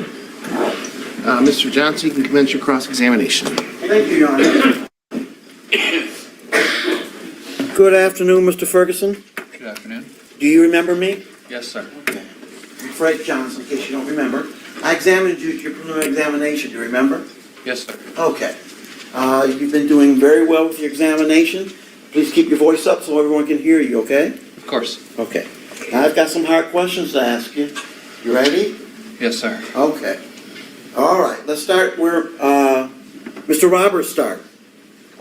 You got a deal for testimony, right? That nothing I say will be used against me. Should I pursue this into my case in a trial? Okay, that's good. That's not what I asked you, though. Did you get a deal? A deal? No, sir. You've not got no deal? No, sir. Okay. You're not a lawyer, though, right? No. And you have a lawyer, correct? Yes, sir. Okay, good. All right. Let's go way back to the very beginning. I remember, I don't know if you've seen the police reports in this case, have you? Yes, sir. You've seen it? In the first police reports I saw, where they talked to you, you referred to your mother as either mom or mama. Do you remember that? Yes, sir. And then in the, you had an interview with Detective Piesky. Do you remember that? Detective, are you here? Could you stand at least so I can see you? Do you remember that gentleman there? Detective Piesky? Not perfectly, but okay. yes. 2 days, thank you. 2 days after after the event, after Tim passes, you have an interview in his office. Do you remember that? Yes, sir. You're wearing shorts and your knees were up and that sort of thing is warm outside? Yes. You remember that? And during that interview, you referred to your mother as mom or mother. Do you remember that? Or mother or mama, something like that, right? Yes, sir. And about 3 weeks later, well, however long it was, 3 weeks later, we had a preliminary examination, correct? Yes, sir. And then I'm back. Sorry. I had to go do something. I'm going to catch up on these. Hold on.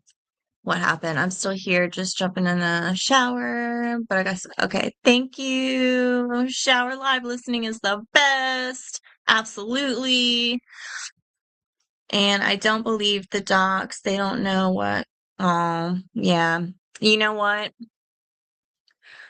I had some medical issues. I had a heart attack. I was in a coma and I was bedridden for a year and I had to basically teach myself how to walk again. Doctors told me I'd never walk again. And today you would never know that I was bedridden. I showed them. So I don't listen to doctors. Oh, you see cuffs now. All right, so we'll get back to this. Sorry about that.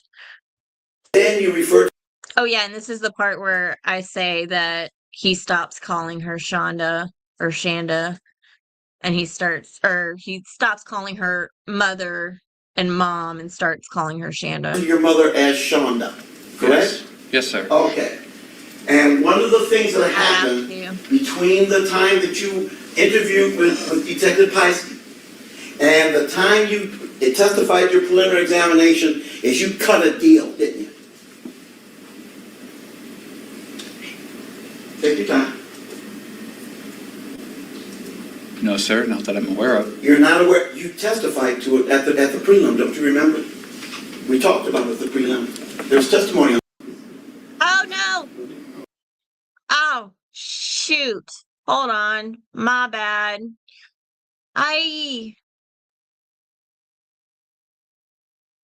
He's spicy though, ain't he? He's spicy. I just accidentally went all the way back. My case in a trial. Okay, that's good. That's not what I asked you though. Shoot. Please keep your voice up so everyone can hear you, okay? My bad, Okay. y'all. I'm sorry. I've got some hard questions to ask you. You ready? My Yes, sir. bad. Okay. All right, let's start where Mr. Roberts started.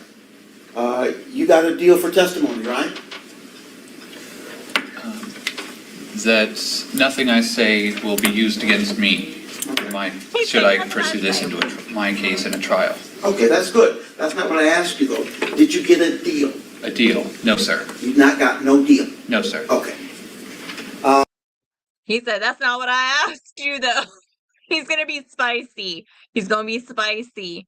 Because he's not trying to make Paul look good. He's trying to make Shonda look good.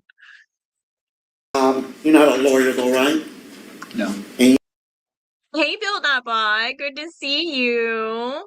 No deal, just the chair. You have a lawyer, correct? Yes, sir. Okay, good. All right. Let's go way back to the very beginning. I remember, I don't know if you've seen the police reports in this case, have you? Yes, sir. You've seen in the first police reports I saw where they talked to you, you referred to your mother as either mom or mama. Do you remember that? Yes, sir. And then in the, you had an interview with Detective Piesky. Do you remember that? Detective, are you here? Could you stand at least so I can see you? You remember that gentleman there? Detective Piesky? Not perfectly, but okay. Yes. 2 days, thank you. 2 days after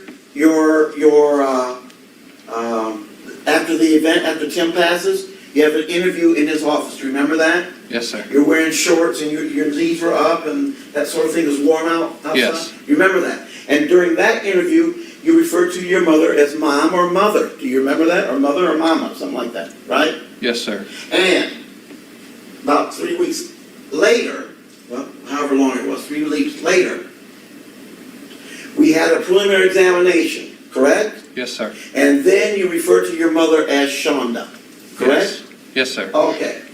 And one of the things that happened between... You can see his face starts to change. His whole, like, everything about him starts to change. His whole tone, like everything. He's getting annoyed. He's very uncomfortable. Not in the way that he was uncomfortable before, but now he's uncomfortable because he's being approached differently. He's the prosecutor's witness. Now he's got the defense over here attacking him. So, he's got his defenses up now, and he's got his like little mean face on. In the time that you interviewed with Detective Pice, and the time you... And you'll start to see that mask come off. That before he was trying to show you what he wanted you to, like what he wants us to see, but that starts to slip away here. It testified your preliminary examination is you cut a deal, didn't you? Take your time. No, sir, not that I'm aware of. You're not aware, you testified to it at the prelim, don't you remember? We talked about it at the prelim. There's testimony on it, you remember? I said what my guidelines were, but I was not given a deal for them. Okay, you were not given a deal. Well, first of all, you and I have been through a preliminary examination. I will bet some of the folks over here have never been to one. Let's describe what a preliminary examination is for them, okay? Okay? I'll ask you a question. You just fill in the blanks for us, okay? First question. A preliminary examination is held in a courtroom. Like, not this one, but a courtroom, right? Yes, sir. And there isn't a jury at a preliminary examination, is there? No, sir. But there is a judge. Yes, sir. Not this judge, a different judge, right? Yes, sir. And Mr. Roberts was there, and I was there, and your mom was there, that sort of... You notice he's like, yes, sir. No, sir. Yes, sir. And before, he'd be like, yeah. Uh-huh. Yes, yeah. He was very soft with it. He was looking down. He was trying to... Yeah, it all changed. The mask came off. Right? Yes. And you testified, like you're doing now. You told us what happened. Is that correct? Yes, sir. And you told us what happened under oath. Is that correct? Yes, sir. Okay. The same oath you took here. I swear to tell the truth, the whole truth, and nothing but the truth. Right? Yes, sir. Okay. The other thing is, this preliminary examination, in this case, was about 18 months ago, wasn't it? It was a long time ago. Yes. Okay. So I don't expect you to remember everything that happened, everything that was said, young man. That would be unfair, right? Yes, sir. Okay. We have had the liberty of looking up...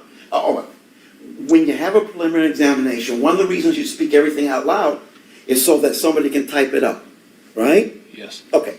And they type it up and they call it a transcript. Do you understand that? Yes, sir. Okay. A transcript is an exact duplication typed up as to what everybody says in the courtroom. Do you understand that? Yes, sir. It's the official copy. It's the official word as to what was said, right? Yes. Okay. I'm telling you at your preliminary examination that there was a transcript done. Okay. Okay? So what I'm going to do is I'm going to have some of my assistants look up what we talked about in terms of your deal, so that I can refresh your memory as to whether or not you knew you had a deal at the time. Correct? Okay. All right. Cool. So having said that, you have been charged, and it's on the subject of your deals, you have been charged with what, as far as you understand? First-degree child abuse. Okay. Do you know what your mother has been charged with? At the moment, it's open murder. Okay. What else? That's all that I know of. Okay. Would you, if I tell you that she's also been charged with first-degree child abuse, just like you have any problem accepting that? No. Okay. So, your mother's charged with first-degree murder, right? And yes. I didn't say anything. That was. I'm asking. do you know if your mother was charged with first-degree murder? Yes. Okay, and according to me, first-degree child abuse, correct? Yes, sir. Okay. And according to your testimony and other things you said, you're the one who put the hot sauce in this boy's mouth. Per her orders, yes. Timothy's mouth. You're the one who put the cuffs, the braces on, the ties on it, right? Per her orders. You're the one who put him in the... Per her orders, per her orders, per her orders. Like, sir, you could say no. I'm pretty sure you could say no, right? You don't have... I'm so tired of him saying per her orders. Good Lord. Yeah, he's definitely in the hot seat. cold baths, correct? Per her orders. You're the one who said... There it is again, per her orders. In one of those texts that you've never wanted to beat somebody up, and I forget the exact word, beat somebody so bad in your entire life. You said that, was that per her orders? No. You also said that if something happens, I'm going to kill him. Was that her orders too? No. Okay, all right, that's what I'm asking. But you're not trying... I told you he's gonna get spicy. He's gonna tell you things that the other one didn't tell you. For first-degree murder, are you? No. The prosecutor during his opening comments talked about hypothermia. You know what hypothermia is? Yes, sir. Okay. Tell the jury, what's hypothermia? When the body suffers from extreme cold to a high extent. Okay. And you're the one who put him in a bath for 7 hours, 6 hours, whatever it was, the day he died? Yes, per Shonda's orders. All right. But you're not charged with first-degree murder, are you? No. It's a good deal, isn't it? Let me ask you this. I withdraw that question. Let me ask you this. He didn't answer it. He was like, I withdraw that question. Oh my God. This guy. I don't want you to tell the jury what the penalty is. I just want to know if you know what the penalty is. Do you know what the penalty is for first-degree murder? Yes. Okay. And you're not charged with that, are you? No. In fact, it is your desire that your mother in this trial, in this case, and get you out from under, isn't it? That was what I said in that letter. The letter I'm holding here? Yes, sir. Okay. I was furious at that time. You're furious at that? Oh, he was furious at that time. Good Lord. Thinking straight. Are you furious now? No, I'm You're still calling her Shonda, though, right? Yes. Okay. All right. But you have to remember, this is Shonda's attorney. So we don't... But this is a good point. He's a Shonda's attorney, and she's asking for a new trial because she felt he was incompetent. Yet I feel like, and you'll see while she's on the stand, if you go back and actually watch the trial for yourself, he did the best that he could. He really tried. He didn't bullshit around. He really tried. So for her to be saying, oh, my lawyer wasn't competent, that's bullshit. Do you remember when the police asked you at the time of the event Spicy. what was going on, what had happened in the house, correct? Yes, sir. And did you tell them what happened, or did you lie? I lied. And when Officer Piesky asked you the next time out, 2 days later, did you tell him what happened, or did you lie? Told him the full truth. You told him the full truth? You told him that Timothy was in that room, and you pulled him out, and you didn't fall from the bunk bed? You told him that? Yes. Okay. Let's talk about what you told him.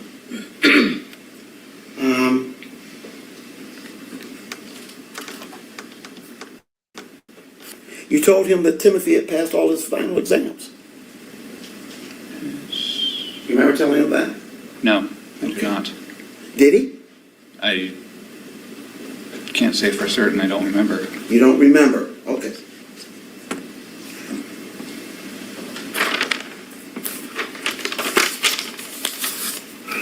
You told him that your mother loved every one of us. That was what I believed. You don't believe that now? No.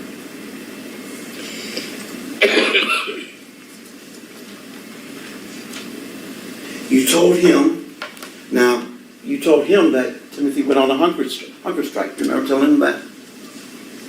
I told him that at the house, yes. You remember telling him that 2 days later? No.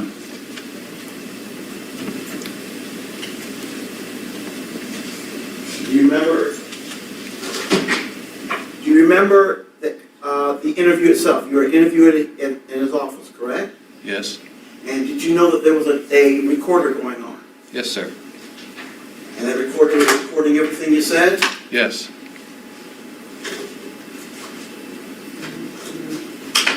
These are brand new earphones because I didn't want you to have to use a pair. You don't have to worry about disease or anything.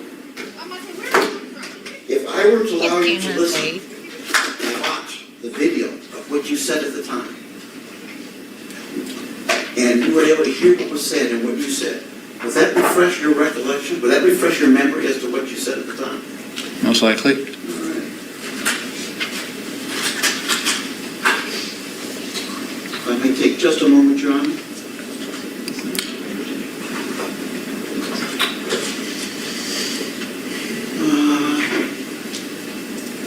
And this is to the question about the hunger strike, correct? Let me make sure this works.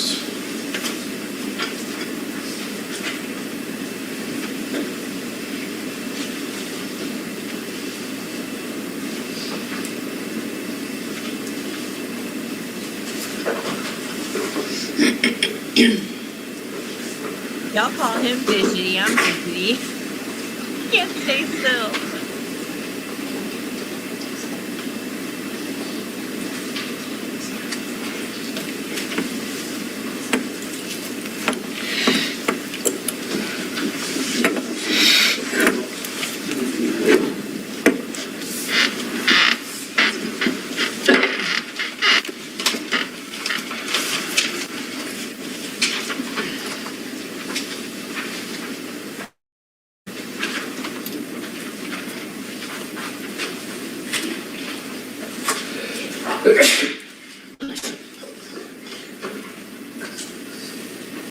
So right now, I think that he just gave Paul some headphones and he's listening to something that he said.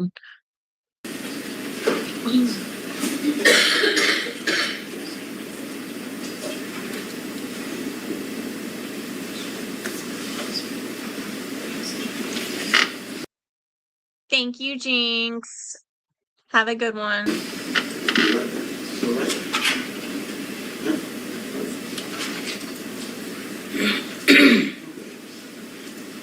May I approach the witness, Your Honor? You may.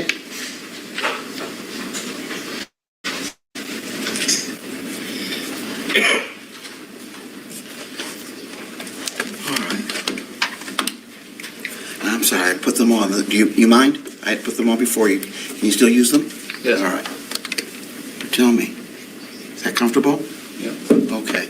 I'm going to play you the part, I think, where you're talking about the hunger strike. And I don't want you to say anything. I just want you to listen to what was said, okay? And then I'll ask you questions about it. Let's see. Can you hear that?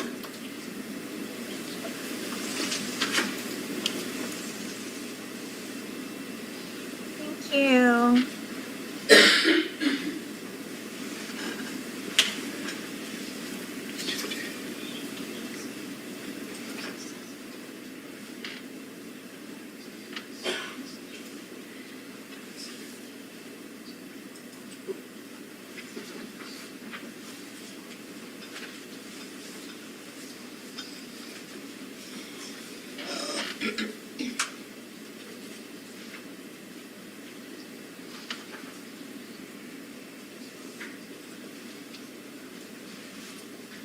Absolutely, Colt. Yeah. Pause it. Did they speak of the You hunger strike? know, I'm sorry. This is a trial that since the first time I saw a clip of it, it just stuck with me. And I was like, oh my God. And I started searching for it and I couldn't find it anywhere. And all I could find were bits and pieces. And I finally found the whole thing and I watched the whole thing and it crushed me. And I have been in chats and I've brought it up and I've just always wanted to talk about it. And so now that I started going live again, I just knew that it was going to be one of the first things that I was going to cover in some way, like not the whole thing, but as much as I could. Like yet? Yes. Okay. Does that refresh your recollection as to what the question was and what you answered at the time? Yes. All right, may I remove the headset, please? Yes, sir. All right, thank you.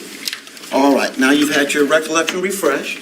And I think the question was, I asked you if you had told the detective that there had been a hunger strike, that your brother had been involved in a hunger strike. Having listened to that recording, do you remember what you told the detective? I told him that there was, but then I cracked and told the full, everything. So that was the part that you missed. So initially you lied? Yes. Okay, and said there wasn't, so as far as you're concerned, your brother had never been on a hunger strike? No, never. Not even when he first got there and his stepfather had the stroke, remember that? I remember, and he was not. He was not, okay.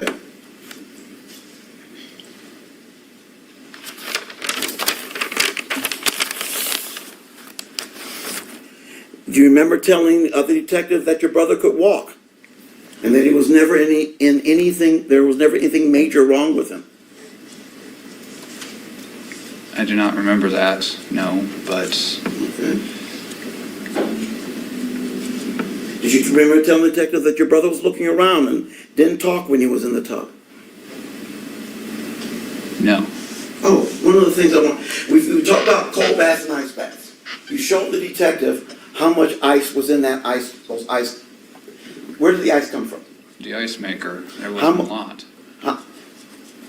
Now, you know it's on tape, right? You showed the officer how much was in that ice maker makes, right? Do you remember showing with your hands? Not a specific amount, but I remember showing him. Yeah. Do you remember showing him? Well, it's on the tape. Would you like to see it? No, sir. Okay. And the judge said at the end that he's glad that Timothy finally passed because he's no longer in the hands of these monsters. They can no longer torture him. And I couldn't agree more. It's sad that he lost his life and that it came down to that. But when a child is going through something that horrific, I mean, they're better. I mean, I'm not going to say it. The judge said what he said. I'm just going to leave it at that. The judge said what he said. My recollection is you showed the officer that he said, how much ice is it? And you did like this. You make this gesture where you put your hands together and to form like a pocket for about that much ice. Do you remember telling him that? Yes. Okay.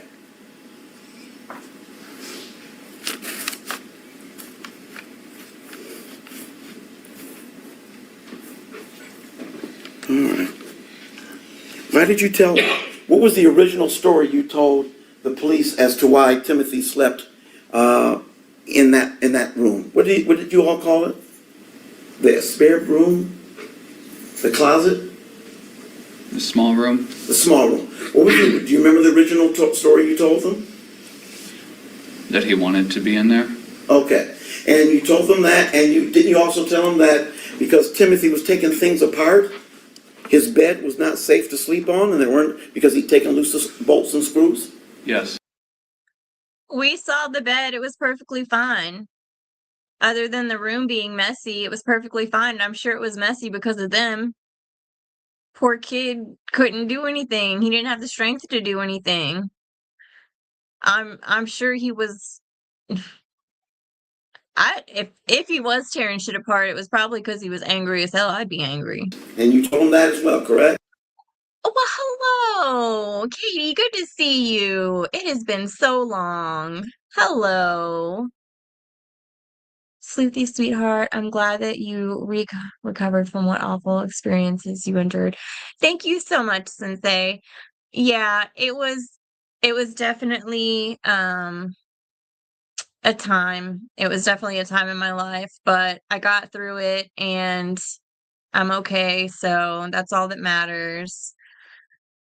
Thank you. Good to see you, Katie. Welcome. Yes, sir.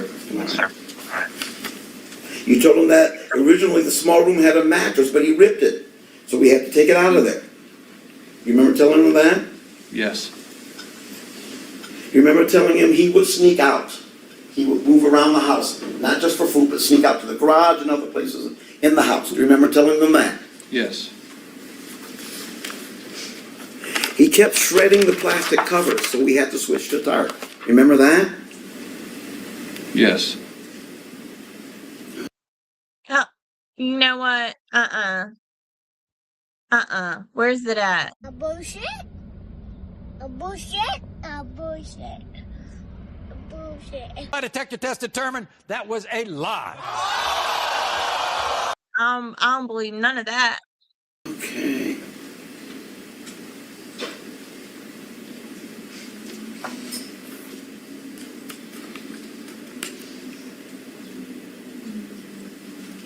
Tell me about the hot sauce thing. Tell me about how was the hot sauce administered? I would like someone to tell me about the hot sauce Either thing too. slathered on bread or administered directly orally. Okay. And you would do those things, correct? Under my mother's orders, yes. Under your mother's orders. By the way, Under my mother's orders. Under her orders. She told me to do it. She told me, if I drank, this could be a good drinking game, y'all. I don't 10 years sober, but if I drank, this would be a great drinking game. one of that pizza, remember that you testified that pizza, you gave him that pizza, that mini pizza or whatever, and right, and pulled it back once he responded? Yes. Do you know that we were hearing a text where your mother told him to try it, and if he ate it, give him 2 of them? Do you remember that part of the text? No. And she never, do you know she didn't, according to your text, one of the text between the 2 of you, as I recall it, she says, give him a pizza roll, see if he'll eat it, and if he does, you give him 2. You don't remember anything like that? No. Your recollection is, if he tries it, snatch it back and don't give it to him? Yes. Was she in the room at that time? Stop it. No, she was at work. She was at work. Why not give him the pizza roll? Why snatch it back? Because I was doing as I was told. Okay, good. Again, I was doing it. All I right. was doing as I was told. And you mentioned today you that you fed boy got the Ariana Grande cheek job. Yes. Okay. Why is it? It's not in the police reports, right? No. And it's not in the interview that you did. He said, "Wait a minute, is it?" He looks so confused right now. Right? There's no mention of it in your interview with Detective Pieskey, is that correct? Was there? Yeah, I'm sure. There's no mention of it, correct? If you don't remember, that's fine. I don't remember. Okay. There was no mention of it at the preliminary examination when you were under oath, correct? I don't believe I was asked. Okay, good. But you certainly didn't mention it, correct? No. But you took that, there was an opportunity to sneak him some food, and you snuck him some food according to your testimony today, right? Yes. All right. You work at Applebee's, right? Yes. Do they make food at Applebee's? Yes. Unfortunately, I can only get 1 free meal, and I don't Unfortunately, I can only get 1 free meal. always remember my credit card because I don't have it on me. Okay, this is 6 months. Right? Yeah. And you're concerned about your brother, right? I told you, he's making him look bad. He's making him look worse than the prosecutors. Sympathy slid in and out. Okay. But you worked at Applebee's, right? Yes. And unlike this meal that you're telling us about now, you never took anything from Applebee's and snuck it home to your brother, did you? No. And you're on a bike coming from Applebee's to your home in Norton Shores? Yes. You have to pass a Walgreens or a convenience store, a gas station or something, correct? At 1 a.m, everything would be closed. Gas stations wouldn't be closed, right? The only one that I went by was the one at Meyer, and it was. And you could stop. You went by the gas station at Meyer? And it was closed. Was the Meyer itself closed too? I don't know, I never checked. Yeah, it's a 24-hour store, correct? I don't know. Did you ever go into any place before work or after work to buy your brother a candy bar to bring him home and help him out? Good to see you. No.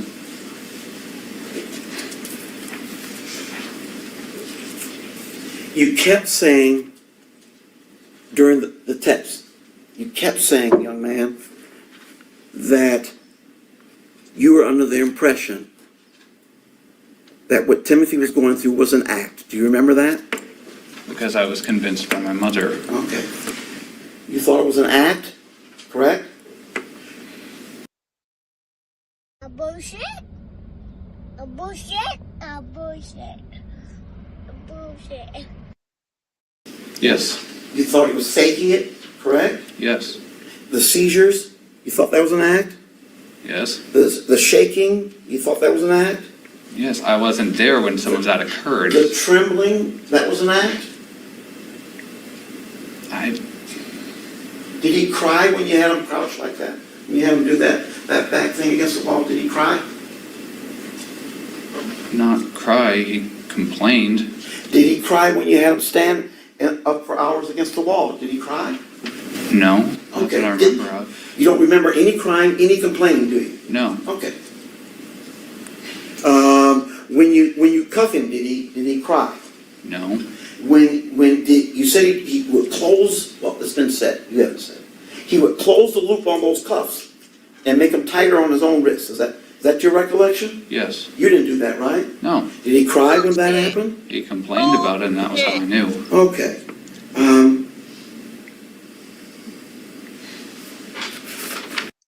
These people make me so mad, y'all. They cuffed him. They did everything to him. They did everything to him. These people are so evil.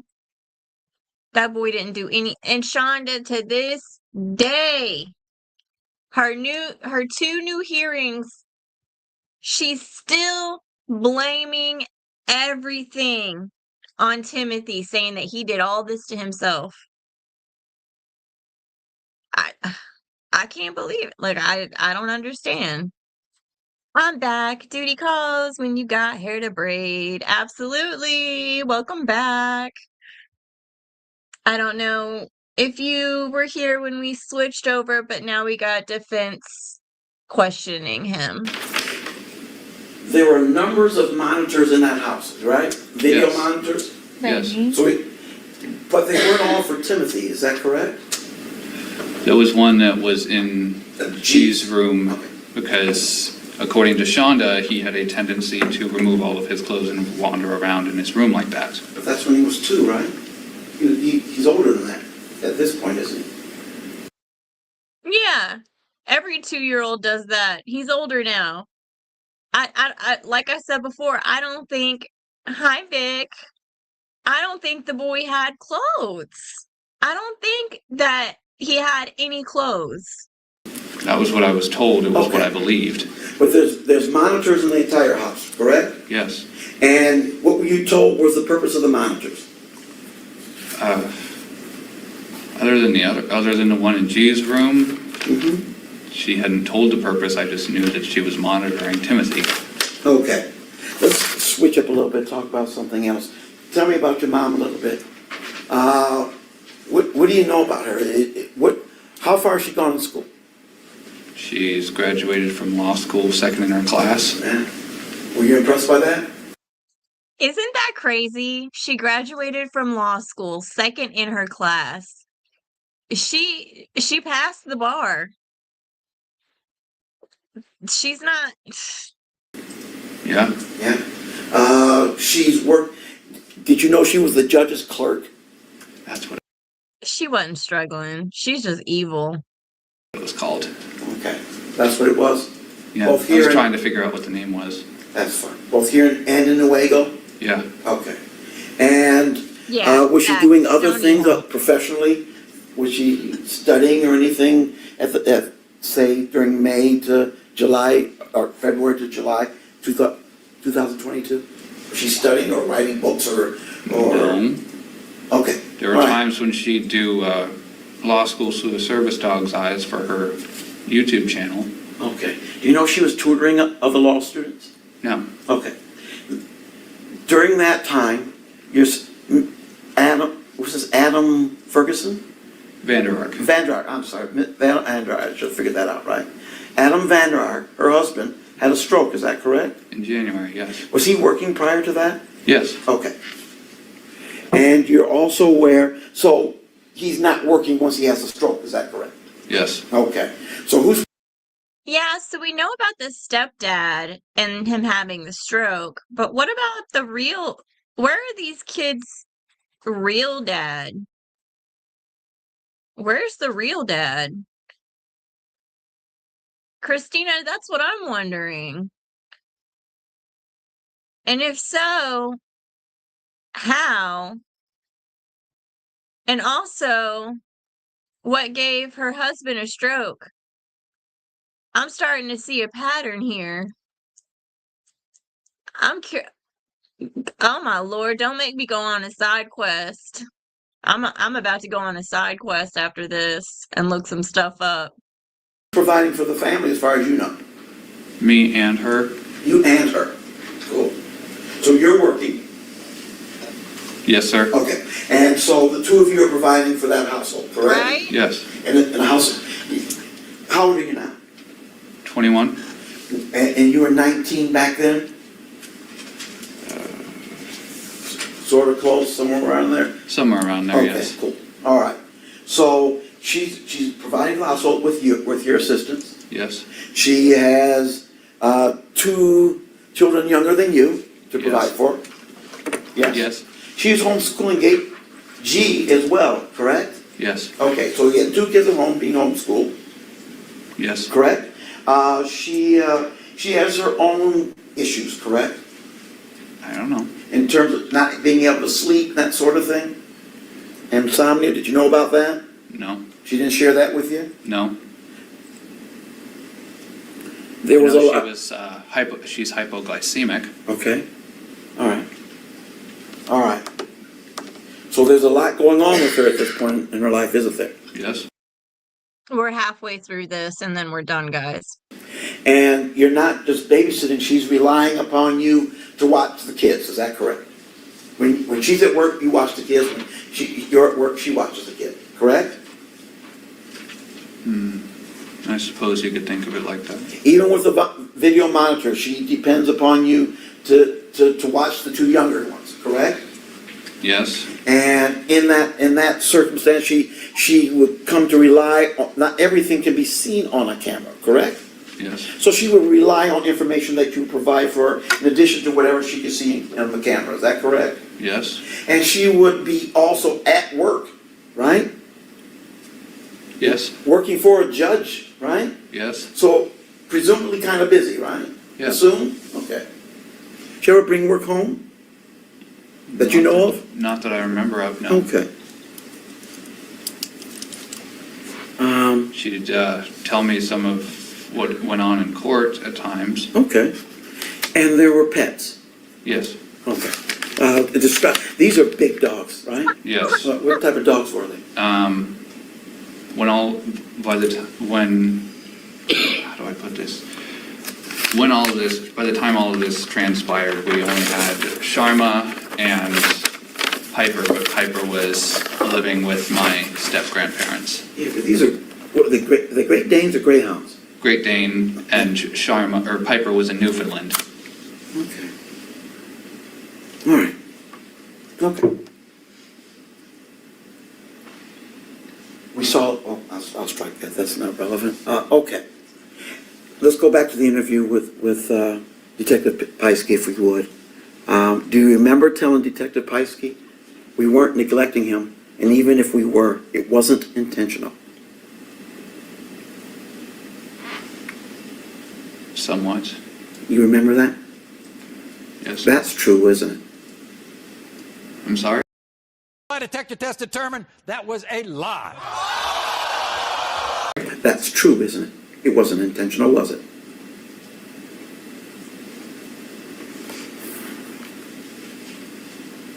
Not on my part. No. No.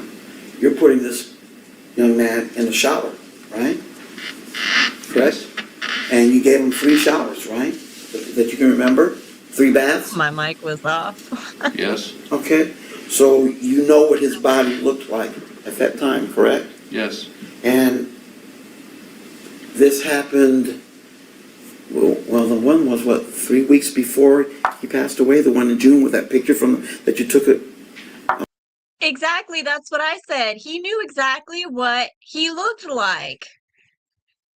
That wasn't the first time that he saw what his brother looked like without a t-shirt on or anything. The boy never had clothes on. So miss me with that. And yeah, Dan, we've got oh my gosh, I'm over here coughing. I've got a little soundboard now. So we've got some fun little things to play with. Where he was standing there and you took a picture of him with his shirt off and then pulled up his pant legs. That happened about, what, a month before he died? Give or take. Okay. And you told Detective Pieskey we weren't neglecting him, and even if we were, it wasn't intentional. Correct? Yes. Okay. You told Detective Pieskey that she, meaning your mother, didn't want this. We loved him so much. Correct? Yes, I did. Okay. You mentioned one time he refused to eat. No, he did not. Okay. Did you say it though? Yes. Okay. So you lied. Detective Pieskey, do you remember the point in that interview? It was about 3/4 through. And Detective Pieskey starts to explain to you. Y'all see how mean he looks at times? Where he's just got that evil little stare? I see it. This isn't love. Do you remember them saying, this isn't love? This is,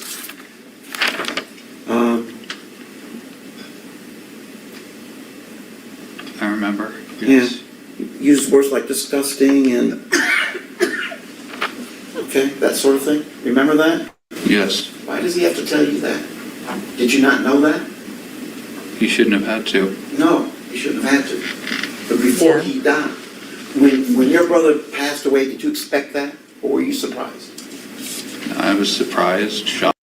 Oh. Bullshit. Bullshit. Bullshit. Bullshit. Bullshit. You were not surprised. You were not surprised. Stop lying to people. Stop lying to yourself.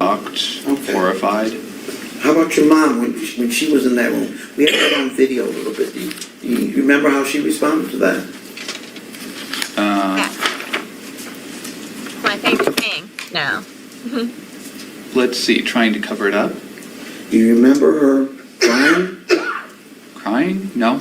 If it's on the video, would that be accurate though? If there's video of her crying, would you deny that's what she's doing?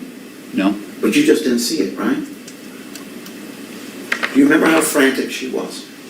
She called you down there. She come quick. She was frantic at the time. Do you remember that? Yes. Okay.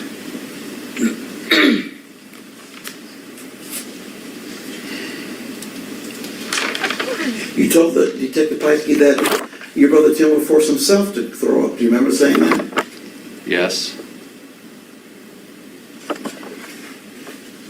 You remember telling Detective Pieskey, if I could take his place right now, if I could give him his life back, I'd do it. I'd do it in a dadgum heartbeat. Do you remember saying that? In a dadgum heartbeat. I stand by it. Yes, sir. He stands by it. I think that was another lie. You never intended your brother to die, did you? No. And you came to the conclusion that your mother intended it after, right? Not while he was alive. Yes. You thought your mother was a good mom, didn't you? You told Detective Piesky that, didn't you? Yes. As And well you- as the fact that I haven't got it diagnosed and I don't know how to explain it. That's fine. Do But I'd say it's something similar to Stockholm Syndrome. Okay. I have a desire to find a role model that's... Simi, he really did. And that's why I say that I think it's bullshit that Shonda is saying, oh, my lawyer wasn't good.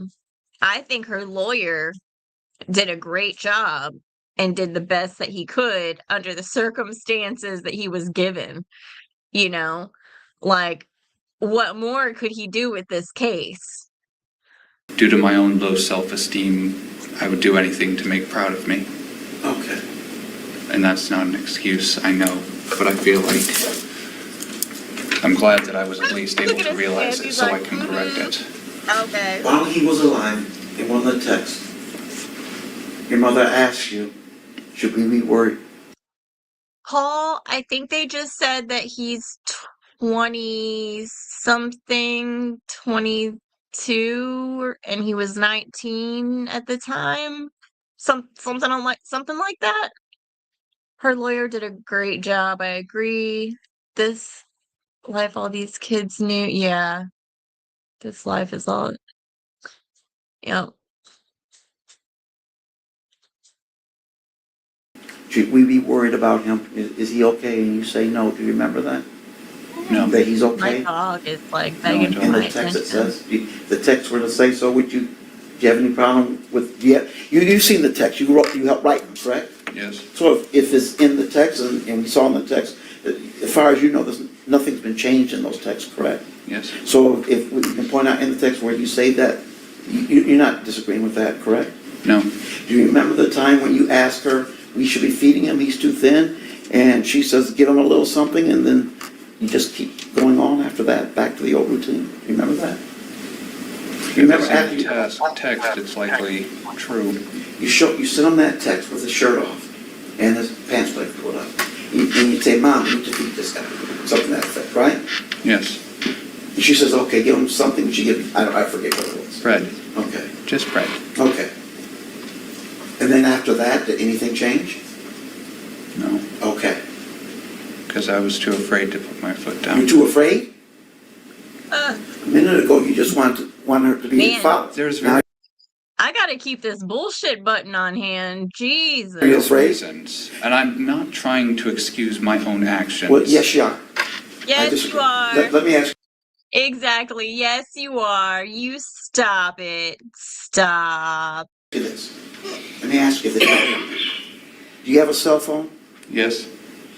What happens when you have your cell phone and you press 911? You're connected to the There you cops. go. Did you know that when you were 19? Yes. Did you know what Child Protective Services were when you're 19? More or less. How embarrassing. The one thing, How embarrassing. Oh my God. Paul is like, this mother. when we just listened to almost an hour and a half of tapes, of transcripts from your text messages, you did say no to her when she asked you for hot sauce on his penis. Yes. But you didn't, okay. You weren't scared? You weren't scared to refuse it? Not at that point. And I don't recall, I sat here and I listened, I don't recall any other. You would think he was the prosecutor at this point. Jeez. He looks so Other uncomfortable. point where you told her no to anything she asked you to do. You remember any other point where you text, where we can show it in the text, where I told her no, I'm not going to do that, Mom. No. From the standing in the corner to the hands on the head to the hot sauce to the shackles. Did you put, was his leg shackled? We found this metal shackle, the chain, leg shackle. Were you familiar with those? A little bit. Did you put those on him?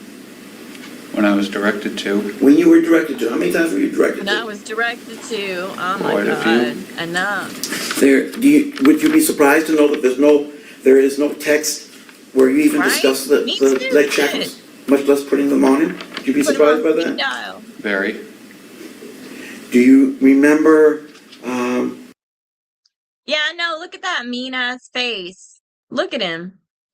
Mean mugging. Yeah, if he could defend this absolute beast. Look at let's him. see.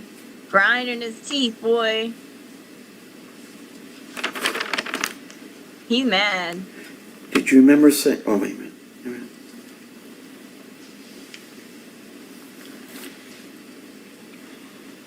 Do you remember He's so mad right now. telling the detective that you were concerned? Yes. Okay. Is there, as you sit there right now, do you love Timothy?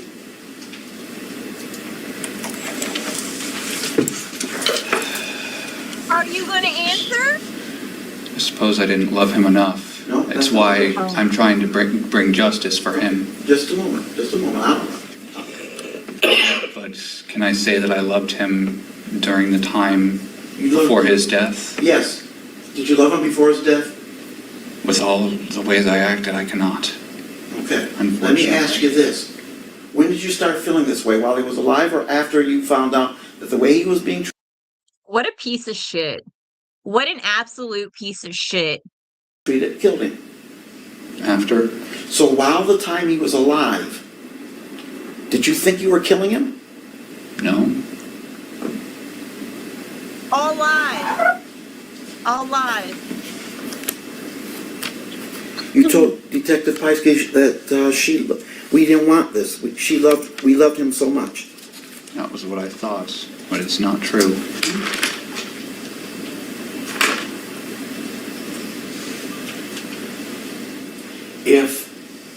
Let me ask you this. With these little Pinocchio nose. Little Pinocchio nose. If you knew Timothy was in trouble, say the house was on fire, hypothetically, would you help him? Yes. So is it fair to say that the reason you didn't He needs some milk.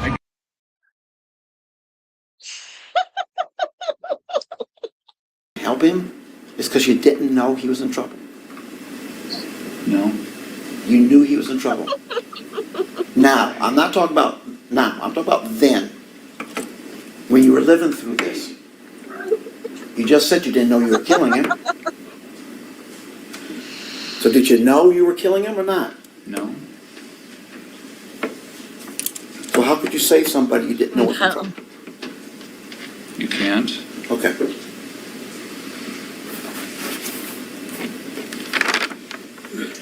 Case is, I'm drawing a blank. Good Lord. One moment, please, young man.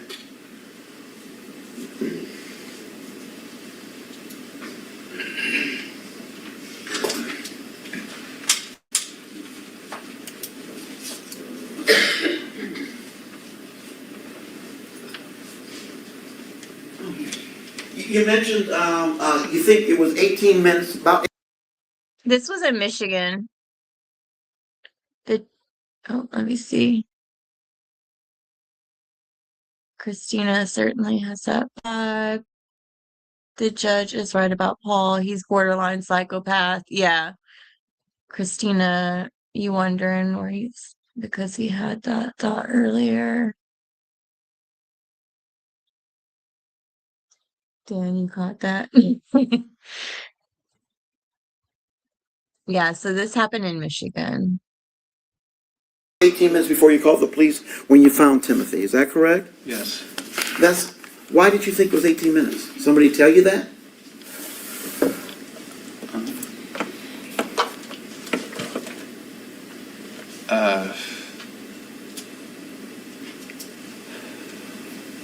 I mean, I'm just saying, usually people say, they say 5 minutes, 10 minutes, 20 minutes. But 18 is kind of specific and kind of exact. What made you think it was 18 minutes? What I was told. Okay. All right. That's all we're asking for is the truth. Okay. That's all we're asking you.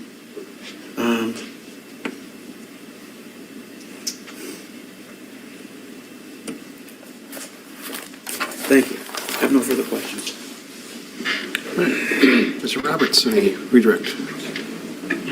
Almost done. All right, Mr. Ferguson, let me let you off the hook there with that last question about the 18 minutes. You and I discussed the phone call to 911, didn't we? Yes, sir. And I'm the one that told you it was 18 minutes, wasn't I? Yes.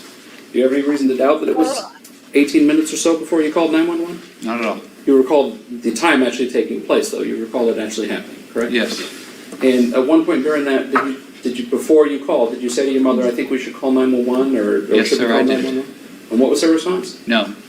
And Timothy was Okay, completely Timmy. unresponsive at that I'll point, check wasn't it. Yes, sir. Wasn't moving, wasn't Light breathing, of eyes wide open. It's Idaho. You got Letitia. Glassy. Glassed over. And she said no when you said, should we call 911? Yes, sir. Let's talk about the interview with Detective Piesky. I don't know if Mr. Johnson in the video that he showed you had dates or times or anything like that. So let's just walk through this step by step. When you were at the house, when the police were there, did Detective Piesky talk to you? In one of the bedrooms? I know that I was talked to by an officer. I don't remember which one, but this report says it's him that it is. Okay. You're not denying that you talked to an officer in the house while everything was happening, right? Timothy's still in the house at that point. Police Yes, are sir. investigating. You talked to an officer, correct? Yes, sir. And at that point, did you stick with the hunger strike story, the story that your mother had told you that you were to tell Yes, the sir. police right before you called 911? Yes, sir. And you told the officer that at that time? Correct? Yes, sir. And that was actually the day that Timothy passed away, correct? That was actually at the house, and Timothy was still in the house, or maybe had just been removed from the house when that happened, right? Yes, sir. When you talked to Detective Piesky at the Norton Shores Police Department, was that the next day? I believe it was a few days after. Okay. So within a few days of Timothy dying, you're talking to Detective Piesky at the Norton Shores Police Department, correct? Yes, sir. And you weren't truthful with Detective Piesky, weren't completely truthful with him at that point in time, were you? No, sir. What story were you sticking to in terms of what had happened with Timothy and the things that had been done to Timothy? The hunger strike. And whose idea was it to come up with the hunger strike story? Shonda's. You yourself were not arrested on your charge until about a week after that, correct? Yes. And at that point, did then you sit down with detectives and give another statement? Yes, sir. And you're not here today trying to convince the jury you were telling the truth when you talked with the first officer or you talked to Detective Piesky that first time, are you? No, sir.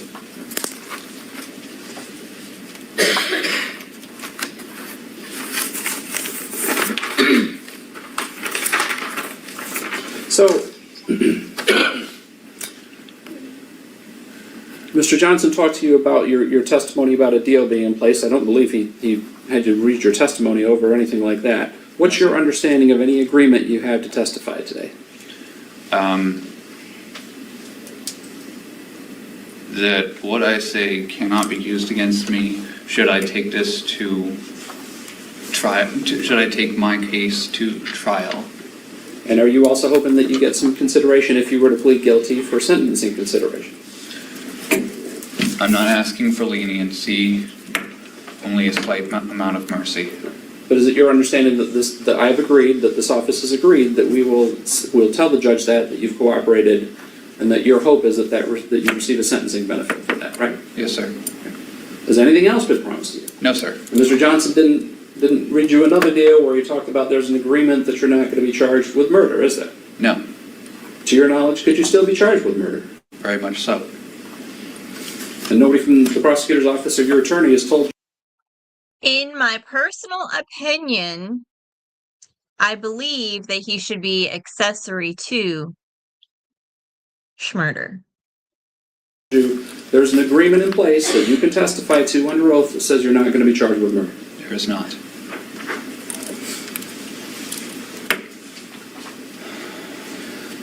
So when you're demonstrating to Detective Piesky about the ice that's being put into the water, I'm assuming this starts with cold water in the tub to begin with. Is that fair to say? As cold as it can get. We didn't have hot and cold. It was a single knob that turned, and it would get hotter with with how far we turned it.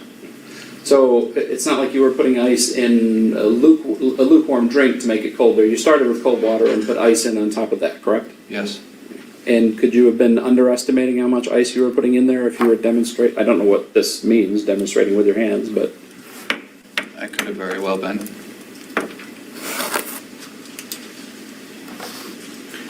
I think he testified that one of the things that initiated punishments for Timothy was that he would sneak food. Is that right? Yes, sir. There's a few text messages about him sneaking chips. The one about the eating the hamburger crust, and her response to that is, "Go make him throw up." You recall that, correct? Yes, sir. If a person's on a hunger strike, the fact that they sneak food shouldn't really matter, should it? No. Yeah, exactly. If you're on a hunger strike, you're not sneaking food. Like, it don't make sense. In fact, you're not really on a hunger strike if you're also eating food, correct? Hello? Exactly.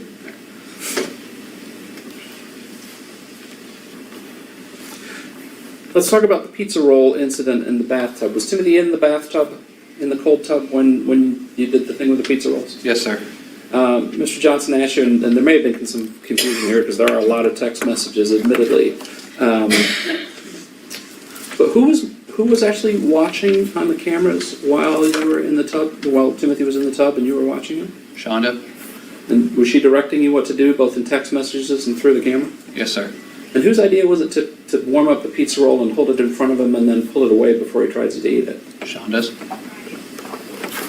If you can see this pretty good, but I'm going to show you what's been previously marked as People's 36 and it's page 5983 from that. Can you see that okay to read that top text message there? Would you like me to read it? Yep, go ahead. Crazy idea. Ask Gabriel if he wants some pizza rolls and heat up a set of pizza rolls and take one and offer it to Timothy and see what he does. Put it right in front of his mouth, but be ready to yank it back if he tries to eat it. Now that's her text to you, correct? Yes, sir. And did you actually do that? Yes, sir. And she was watching on the camera? Yes. And were you worried about what would happen if you didn't do that because she directed you to do it? Very much so. It's even more difficult. Can you see the time that is sent? Down here. 7/5/2022. So that's the date. Is there a time after that? 2:47. 2:47. So at 2:47, he's been in the tub for some time, and she tells you to do the pizza roll trick, right? Yes, sir. Now let's fast forward to page 6002, and here's another text. Why don't you go ahead and read that one for the jury? Oh, okay. Crazy thought. Tell him if he actually sits up by himself and stays sitting up, he will get some pizza rolls. Don't tell him it's only 2, and I'm okay if they are frozen rather than cooked. And that's her message to you, correct? Yes, sir. But she was worried about the frozen chicken nuggets because it was raw chicken, by the way. Frozen chicken nuggets is cooked all the way through. They're just frozen. It's not raw chicken, idiot. But anyways, and I was going to ask, do you guys want to see them read the text messages? Do you guys want me to show that? Because I wasn't going to show it, but if you want me to, we can go through them. That's at 3:45, isn't it? 3:45. 3:40, Approximately. approximately Yes. 3:40. So the first time she tells you to do it is at 2:45. Heat up the pizza roll. Am I frozen? Hold it in front of them and pull it away. And then an hour later, it's okay if you give them 2 frozen pizza rolls. So long as he does something for them. Right. And this isn't you saying to her, hey, I think we should try this thing with the pizza rolls and see if we get a reaction from it, is it? No, sir.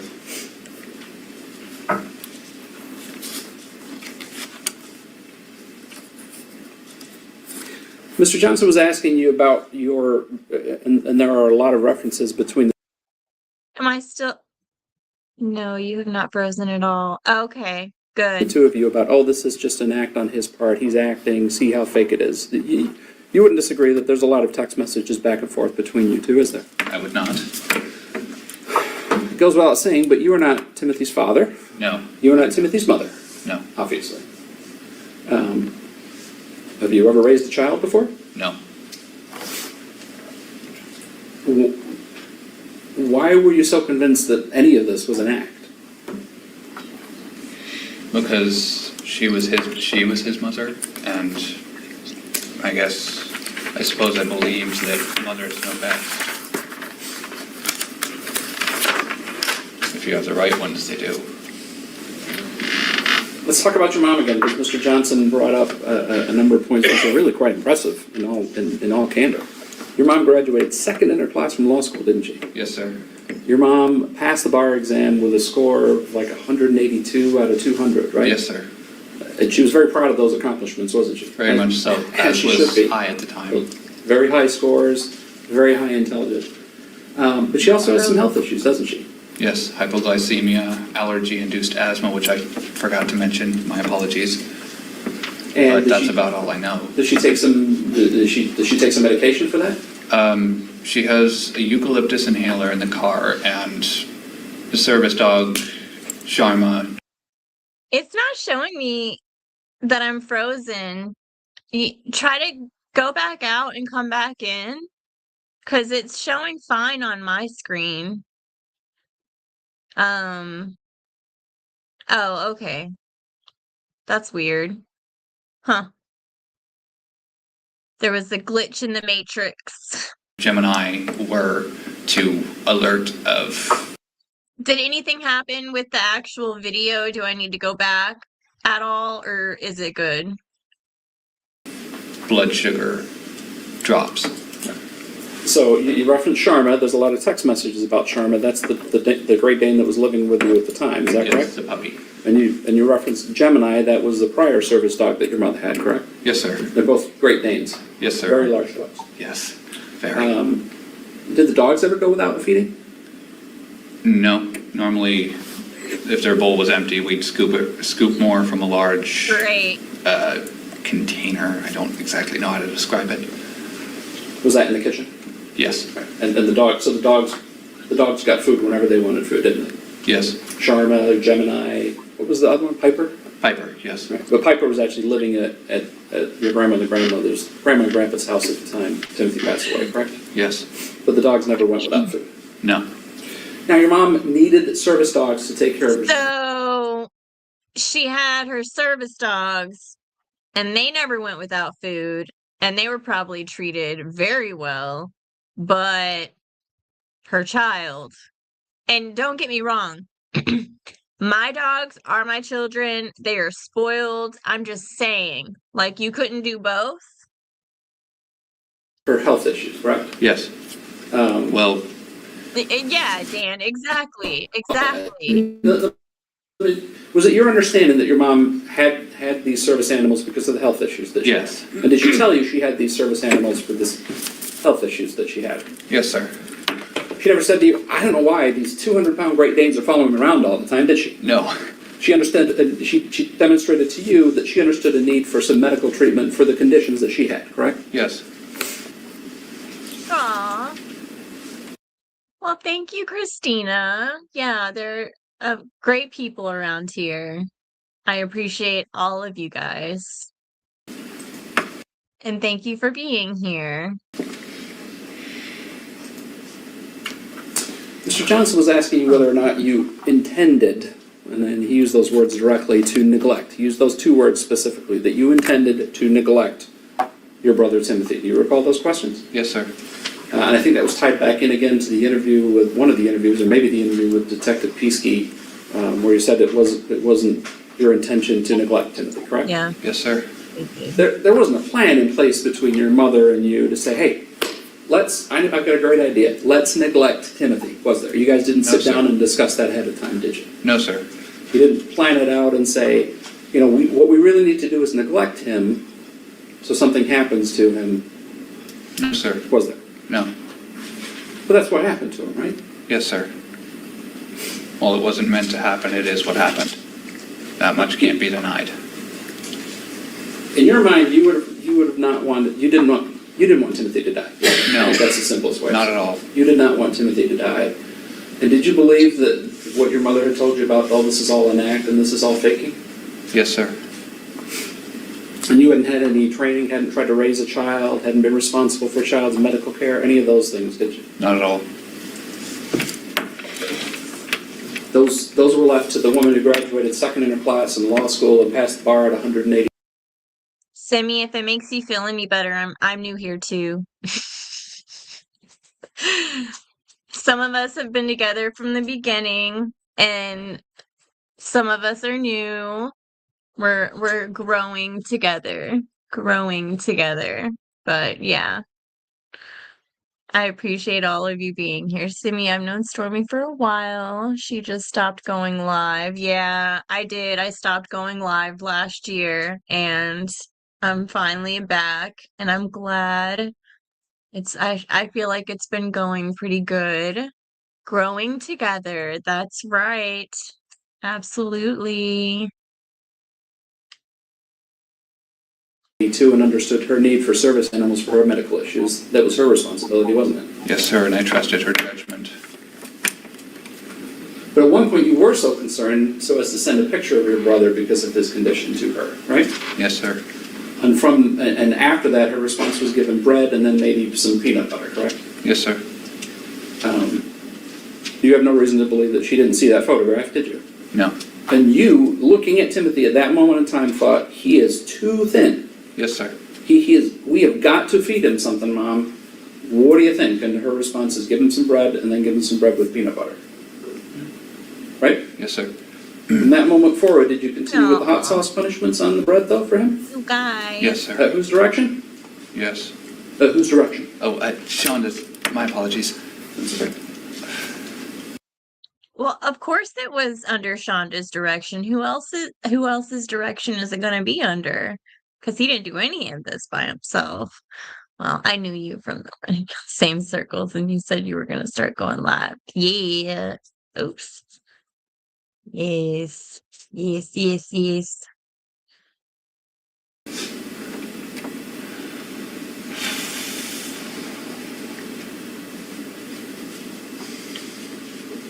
We're almost done, you guys.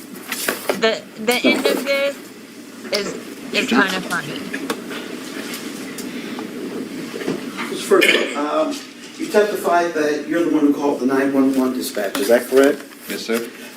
They've made a tape of that, and I'm going to check it tonight. But I thought I heard a woman's voice calling for 911. How sure are you that you're the one who made the call? Honestly, only about 80%. Okay. I can't say for certain. Shock, panic. Well, now wait a minute. You don't remember if you called 911 or not? Now I'm confused because I don't remember that part. That poor little boy. Hold on. That poor little boy. He just suffered and was fed nothing. Yeah, I know. Yep.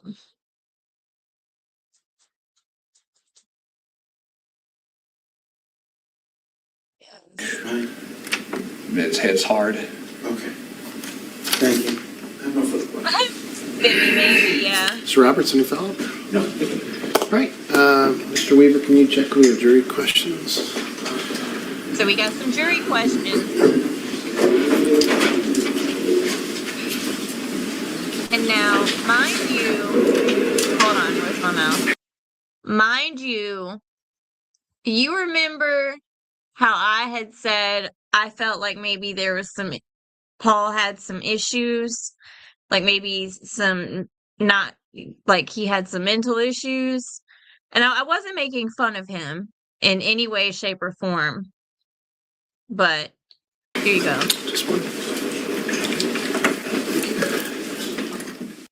They say he was homeschooled, but I'm not sure. And we don't even treat prisoners. Yeah, exactly. That when they were going over the timed bathroom thing, right? Like prisoners don't even have really a timed bathroom. They've got a little silver, toilet in their So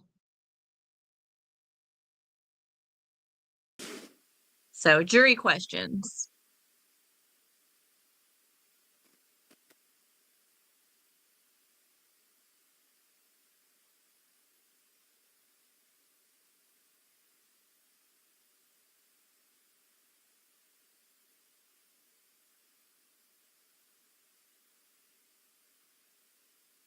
And I'm oh. All right, Mr. Ferguson, this is kind of a compound question, so I'm going to ask it. Okay. Mr. Ferguson, do you have any special needs? I am diagnosed as ADHD, reactive attachment disorder, and sensory processing disorder, as well as I was taking medication for anxiety and depression. Okay. Similar vein, it might be the same exact answer. Do you have any learning disabilities? Y'all, the jury done asked if he had any learning disabilities or any like mental handicaps. Because clearly, and like I said, I felt like something was off with him, like something wasn't right. And clearly, I'm not the only one that is questioning this. I'm not sure if any of those count as learning disabilities, but I don't want to cut you off. Go ahead. I suppose reactive attachment disorder can make certain things hard. Okay. And well, let me follow up with that. This is not the jury question, but has anyone told you? Well, strike that. Never mind. Do you have autism? This is the other question. Do you have autism to your knowledge?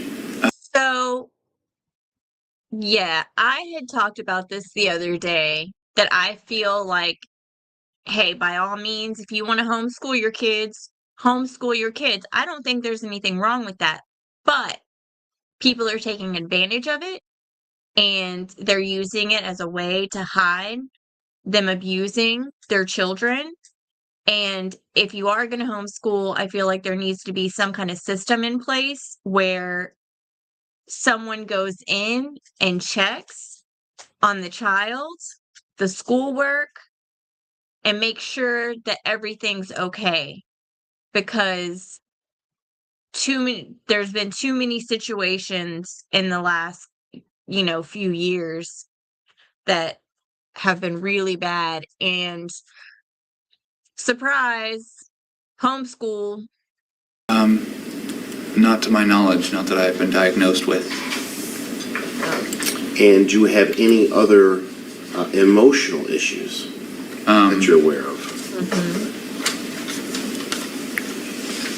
Anger issues, I never...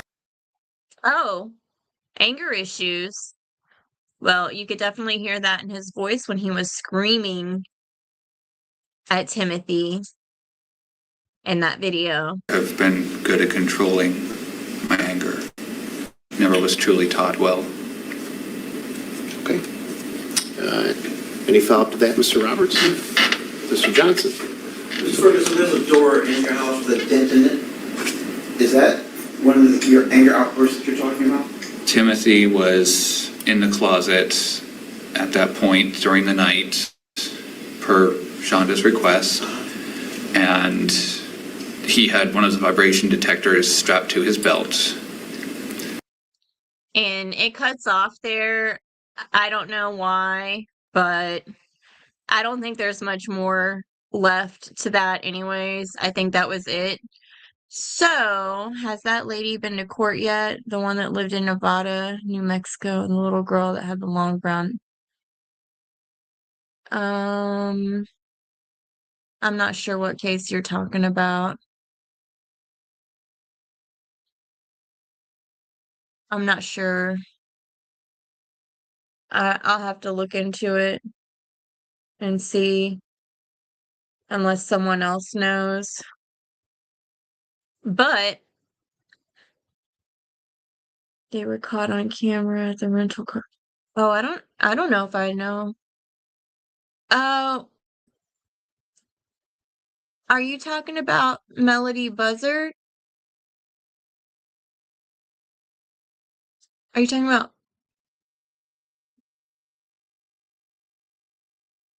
the wig lady, Melody Buzzard, that case? Okay. Yeah. Okay. Um, I'm pretty sure that she's been in court. I don't know too much about that case. I haven't covered much of it. So I'm not sure, but we can look into that. But that's all I have for you guys today. Thank you for being here with me. I don't know if I'm gonna do anything. I kind of like doing stuff on Sundays, like a little something that's not attached to this. So we'll see how I feel if I'm gonna do anything on Sunday. But next week, I guess we'll start with. Oh wait, did you guys want to go over the text messages or no? Because I need to know that before I get the first round of Shonda testimony going, her on the stand.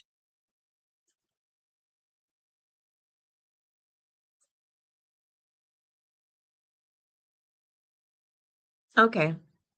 Well, we'll figure it out. Maybe I'll surprise y'all. But have a good night, everybody. Bye. So long for now and goodbye. We'll see you later.